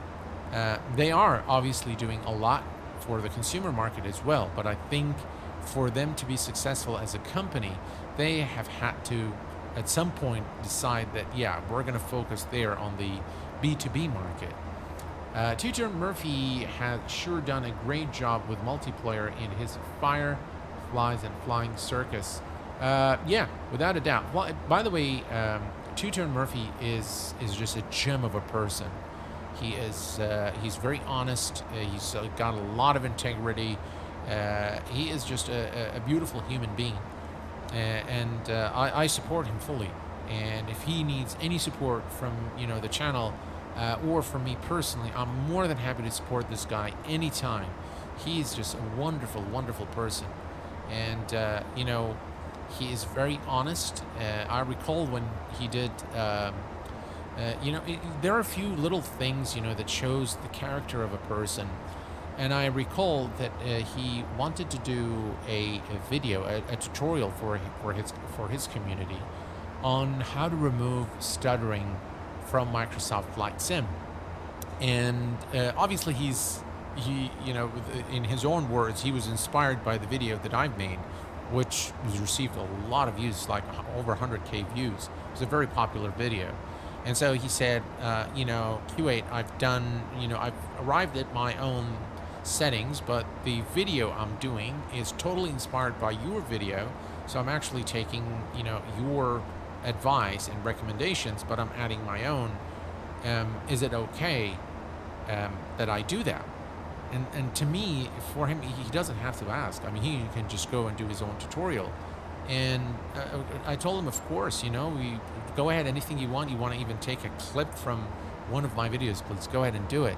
But he just didn't stop there. He actually mentioned me in the video, and he put a link to my video from his video, just to show people that, the original work was done by Q8, and I am expanding on that. And that tells you a lot about this person's character. Two-Turn Murphy is just really a great person, let alone that he's an excellent content creator, like many others. And by the way, there are not many I can say the same thing about in the community, but there is a handful of excellent content creators which share the same qualities as Two-Turn Murphy. And I just really happy to support him, Captain Canada, those guys I'm happy to support anytime, anywhere, with anything. All right, we're getting close to our transition level here in the US of A, so good time to check the weather out once more. 299.7. We're approaching 18,000 feet, and we are looking good. Everything is exactly as it should, and that is 19, so 18. All right, 299.7. Let's go ahead and set that. 299.7 is now set, and we'll make sure that it is on the first officer's side. 299.87 as well here. 299.87 is set and cross-checked. All right, perfect. Everything is done, and I just want to remember the let me go back to approach and next page. All right, so VREF is 125. Okay, perfect. All right, we continue the descent. Everything's looking good. Q8 finally catching you live. Unfortunately, I'm extremely late, but still in time for the landing. Welcome aboard, my friend. Glad to have you here with us. Can we set live traffic in Microsoft Flight Simulator 2020 by FSLTL?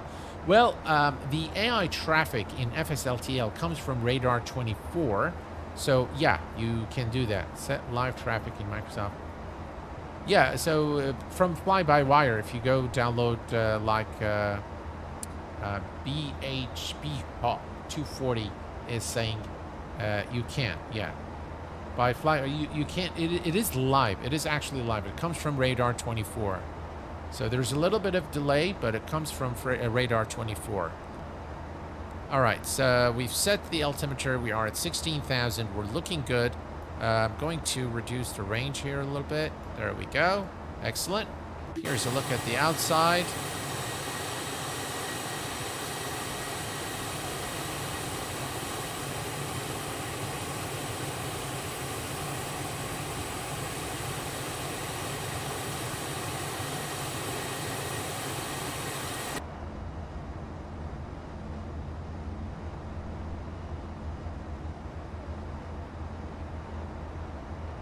And as you can see, remaining distance 63 miles to Nashville. Remaining flight time 12 minutes. God, I love this stream. Looks so cool. Outside temperature 25 Fahrenheit and -4 Celsius. Again, it switches between meters, feet, Fahrenheit, and Celsius, kilometers per hour and miles per hour. Very, very cool. Estimated time of arrival is 5:31 p.m. And our passengers are actually enjoying themselves in the back. I think the delay is only around 10 minutes when I've tested. Yeah, just about that, which is not bad, to be honest. I agree with you there, Rishal. Yeah, 10 minutes is not bad. It's all right. The one thing I don't like in FSLTL is the historical aircraft they place, again based on flight radar, because they don't respect the positions. So they just place the aircraft anywhere, but that's okay. So are you guys excited about Beyond ATC? I think it's a very promising program. I've watched their, I'm a subscriber to their channel. So I've seen the latest video, and it's a very promising software. I do like it.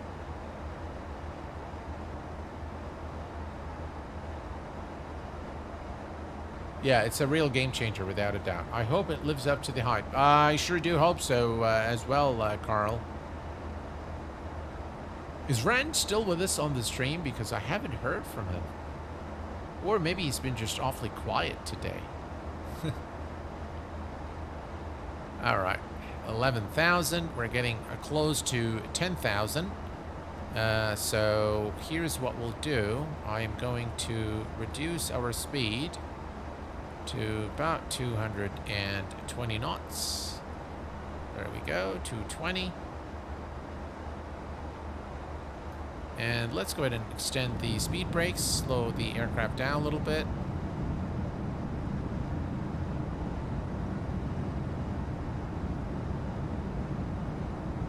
Right, approaching 10,000. We're good there in terms of speed.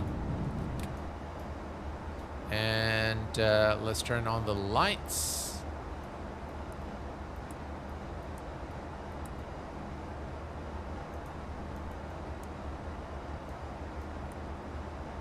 Right, landing lights and passenger signs. Go back to the on position. All right, perfect. Look at this scene here as we go through the clouds. I mean, this looks really nice. Look at.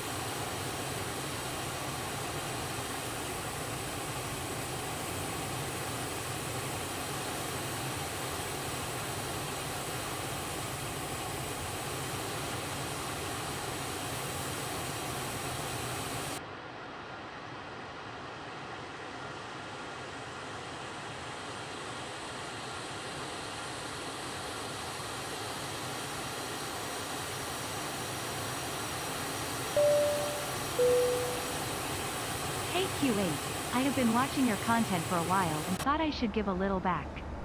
Thank you, sir. Oh, that's very nice of you. Is it Sean? Sean, thank you very much for your £10 donation. Sean, very, very, very, very kind of you, sir. Thank you so very much. Very kind of you. Thank you. Thank you. That's very, very kind of you, sir. I appreciate it very, very much. All right. So here's Larita, the one we've added to our flight plan. Any news about the FF7 version 2 and its release date? Did I hear that it's only the 200? I don't know. I have no clue. I know from Ramses, when I met him at FS Expo, that it was going to be released this year, 2023. So probably, we're probably, 3 months away. I don't know. All right, let's bring this down there. Let's see. There we go. Excellent.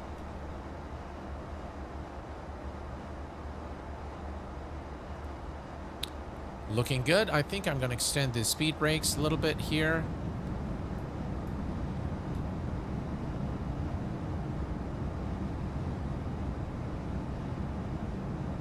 And I'm going to reduce our speed to 200 knots. There we go. 200 set.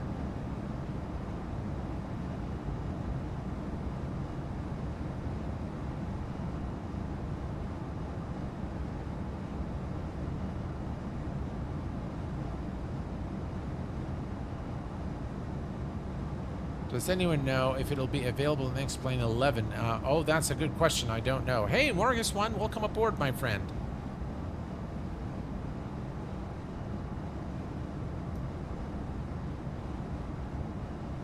The approach, once you are below 10,000 feet in X-Plane and you have cloudy conditions, it looks really, really good. I mean, mind you, the mesh there doesn't look very realistic, but the overall environment in X-Plane looks phenomenal. Doesn't look bad at all.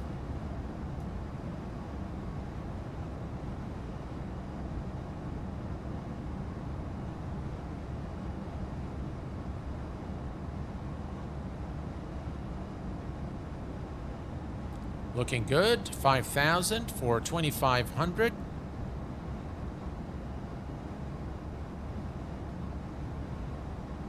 And we are going to reduce our speed now to 180 knots.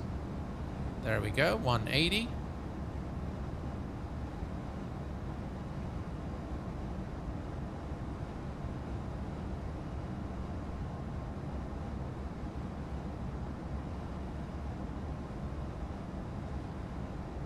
Excellent.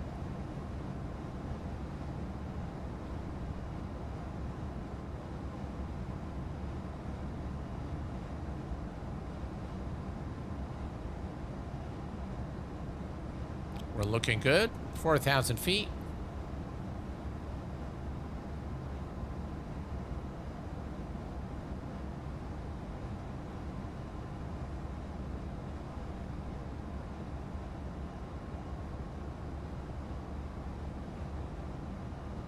Right, and we can disarm the speed brakes.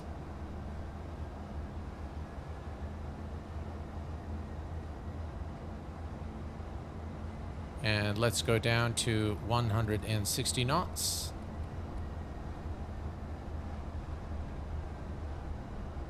Excellent. We're looking good. And that's Larita.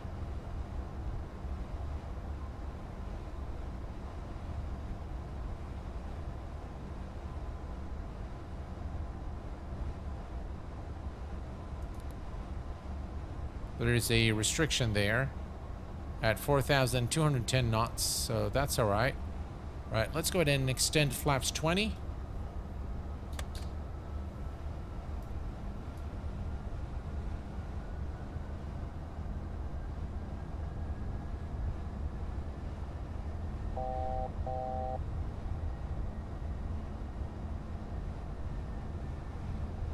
Looking good.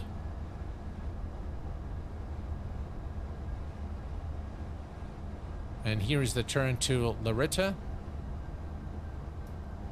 The airport is to our left. That's the waypoint we entered into the FMC, if you recall. And the aircraft is descending once more to 2,500. There is a restriction at 3,000.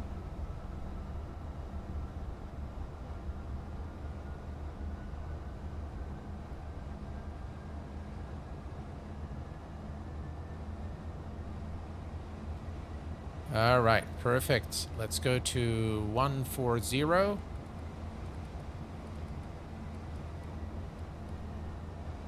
140 is set.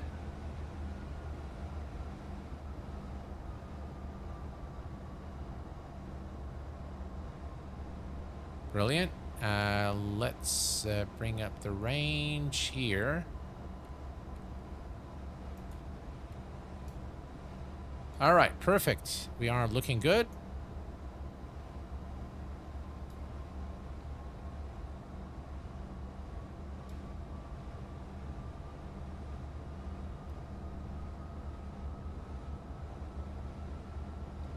And let's do the in-range checklist. In-range checklist.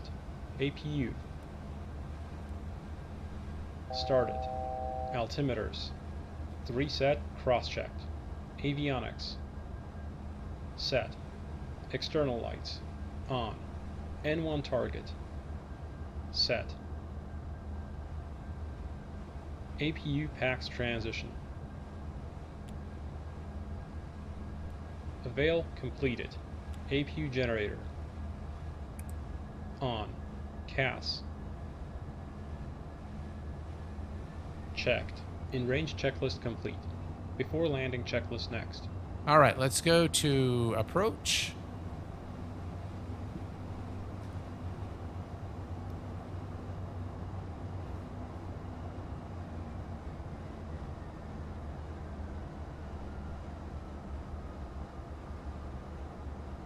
And as you can see, we have intercepted the localizer for runway 02 Charlie.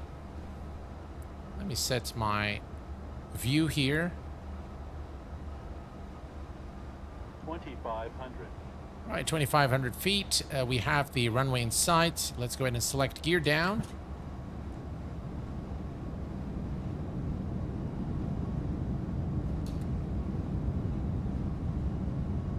And we're going to set the speed to our final approach speed of 125 knots.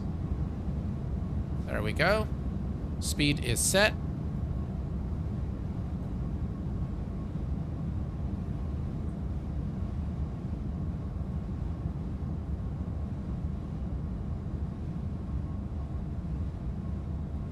All right, we're looking good.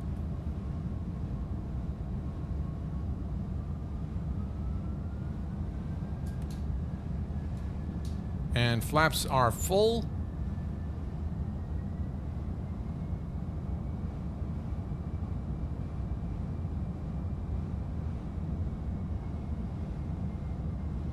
And landing checklist. Before landing checklist. Landing gear lever. Down indicating. Nose steer. Arm centered clear. Anti-skid. Armed tested. Passenger signs. On. Wing cowl anti-ice. On or off. Continuous ignition. Armed. Spoilers. Stowed auto. Flaps. Set. CAS. Checked. Before landing checklist complete. After landing checklist next. All right, so we are ready for landing now. And I am going to take over from this point forward. So autopilot disengaged. My aircraft. Let me set the view here. And get the aircraft 1,000. on the glide slope and localizer.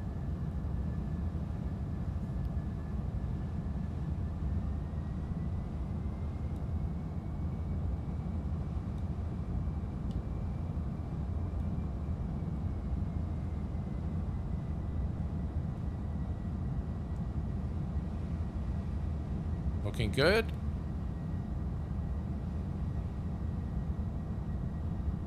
A little bit of a crosswind there, as we've seen in the weather charts from Navigraph. So we have gusting winds. And that is quite evident as I come into land.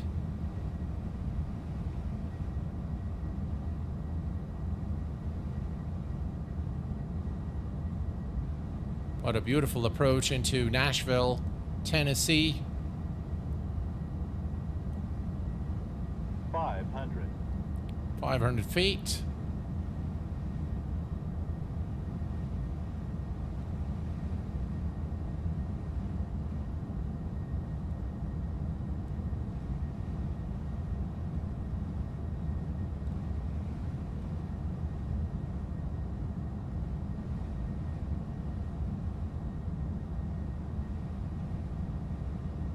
Flight slope.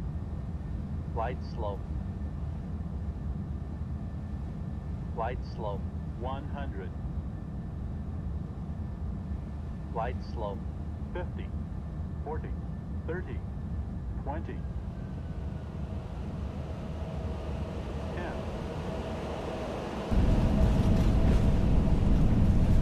And ladies and gentlemen, welcome to Nashville, Tennessee. After landing checklist. Landing pulse recog lights. Off. Anti-collision lights. Off. Continuous ignition. Off. Probes. Off. Wing anti-ice. Off. Cowl anti-ice. On or off. Spoilers. Stowed. Flaps. 0. ATC TCAS. All standby. After landing checklist complete. Engine shutdown checklist next. All right, so we've made it safely here into Nashville. I hope you guys enjoyed that landing. We'll take a look at the replay right now before we continue over to the main terminal.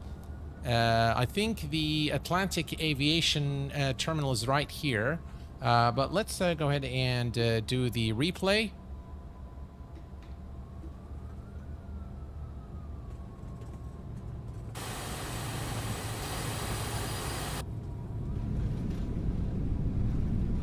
It's doing strange things.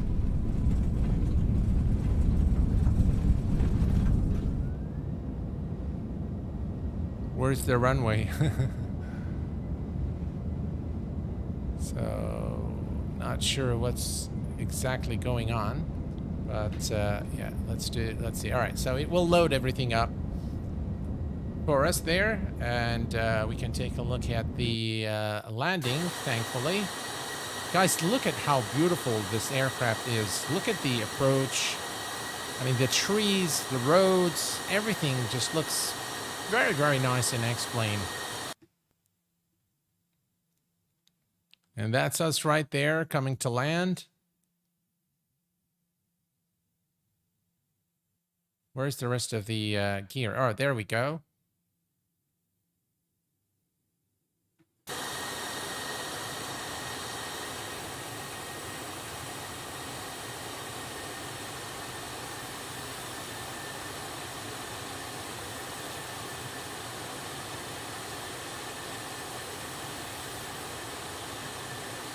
Look at that.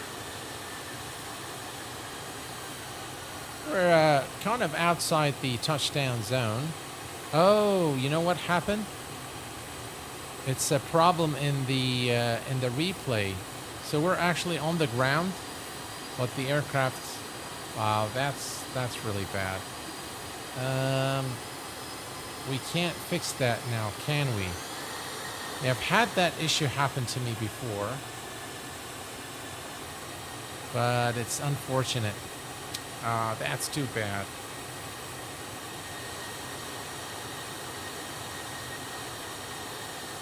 What a bummer.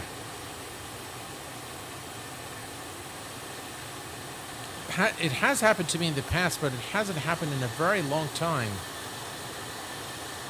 So, yeah. All right. Well, I tried. All right, let's head over to the all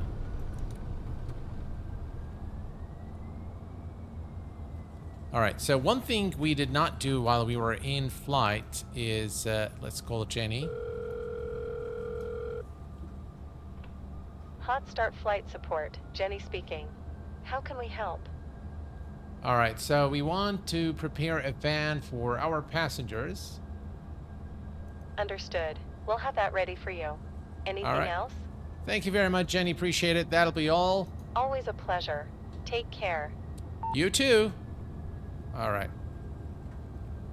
Let's see where we want to park the aircraft. I think Atlantic Aviation is somewhere here, if I'm not mistaken. Or there. That's Atlantic Aviation. That's the FBO for Atlantic Aviation. And that's where our passengers are. So that's where we departed from at Will Rogers. And we're going to take them to Atlantic Aviation FBO here at Nashville.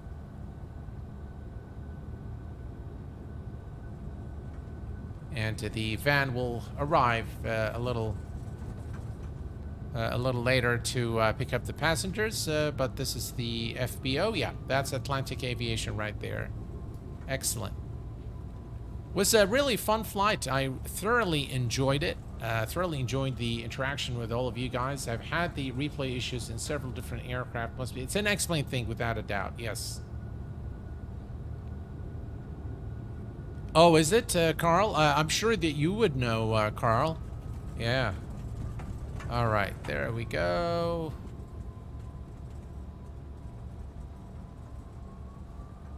Let me turn on the service intercom and speaker. There we go.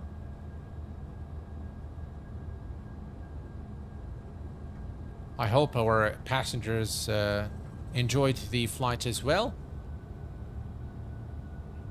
We did serve some of the finest wine on board, so I hope that was sufficient to keep them happy.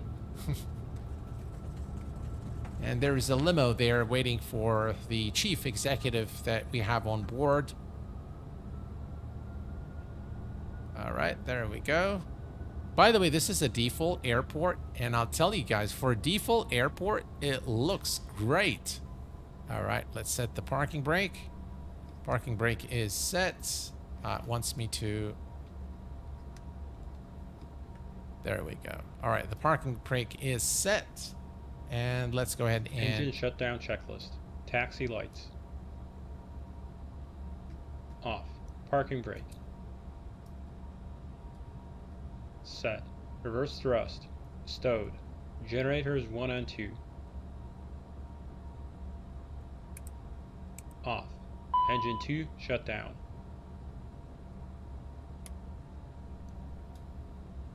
Right, shutting down engine number 2.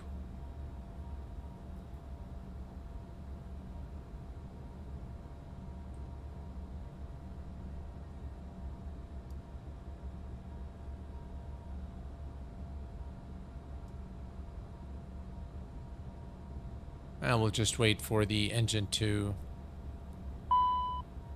All right, now we can shut down engine number 1. Fuel boost pumps. Off. Fuel system. Check. Engine 1 shut down. Right, Check ITT below 350 degrees Celsius. All right, now we're shutting the engine there, engine number 1. And once we have the engine completely turned off, we will move to open the door.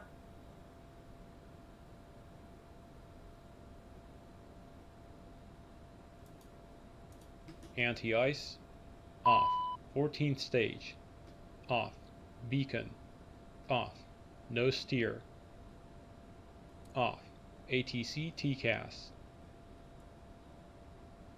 Standby 0. Parking brake if chalked.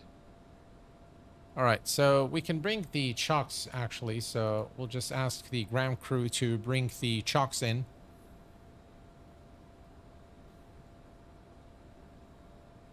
Thank you, Relax Gaming. I'm very glad that you've enjoyed it. Built in with checklist audio. No, this is not an add-on. It comes with the aircraft. All right, so the chocks are in. So we can actually release the parking brake now. And again, to release the parking brake, you need to hold the toe brakes. So now, actually, we don't need it. Okay, so now the chocks are in, so we don't need the brakes. Now we can move. And, I have X camera. All right, there we go. Now we can move out here. And hopefully the guys have enjoyed the flight. And we can come here and let's see.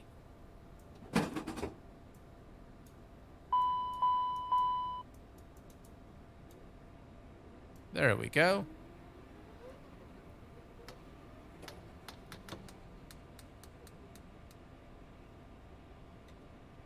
All right, and we just can wait for the van to arrive. Off. Passenger signs. Off. Cabin differential, 0 psi. Engine shutdown checklist complete. Securing checklist next. All right, so we've done with the engine shutdown, and the only thing we need to do now is wait for the van to arrive to pick up our passengers. In the meantime, we can come down here and start placing the... so as you can see, the chocks are placed here. And if you click here, you'll put the static elements there back. And we can put it down here as well. And right there.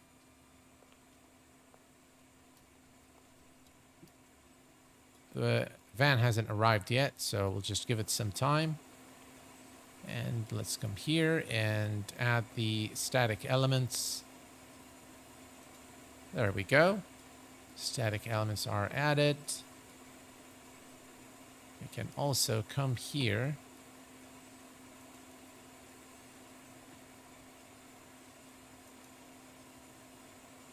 Oh,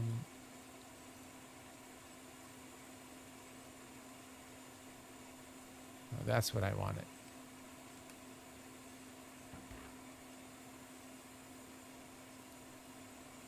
Okay. That can close. That's for the oxygen. And we're going to come down here. And we're going to add the static element here, here, and I believe right here. Okay, perfect.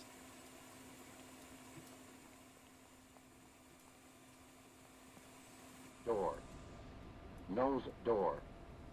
Nose door. Nose door. Yep. All right, so that is also done, and now we can move to Security the checklist. security checklist. Emergency lights. Off. AC DC utility switch. Right, AC, DC, utility switch. Off 3 minutes. Headsets. Off. Thrust reversers. Off. Chocks. Installed. Parking brake. Off. Hydraulic pumps. All right, let's turn off the hydraulics.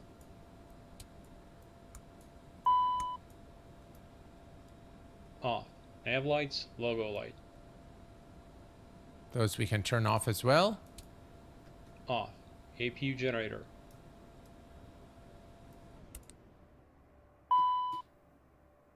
All right, now the APU generator is off, so we don't get the, we can turn this off now and turn that off. And then we can turn off the battery master. And now the aircraft is in a cold and dark state with the chocks. And I'm not sure why the van hasn't arrived yet. It looks like it's taking its own sweet time, but that's all right. We can just now close the door. Let me come back here.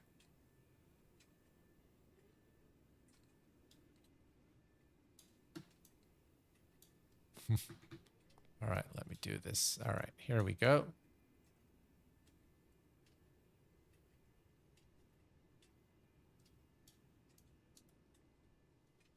Why is it not closing?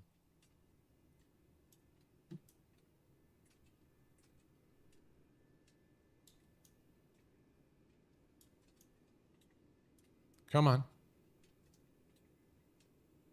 Finally. All righty. No, no, no, no, no. No, no, please, no. All right, there we go. There we go. Finally, we have the aircraft again back in its cold and dark state with all the static elements in place. And we are, look at those clouds, guys. All right, all is done, and hopefully the passengers will send in the bill for the flight, and we are all good. Jenny, thank you very much for all your help today, and guys, thank you very much for being here with me this evening. I hope that you've enjoyed the show as much as I enjoy streaming it for you. Until next time, please take care of yourselves and each other, and I will see you all very soon. Thanks for tuning in this evening. Stay safe. And bye-bye for now.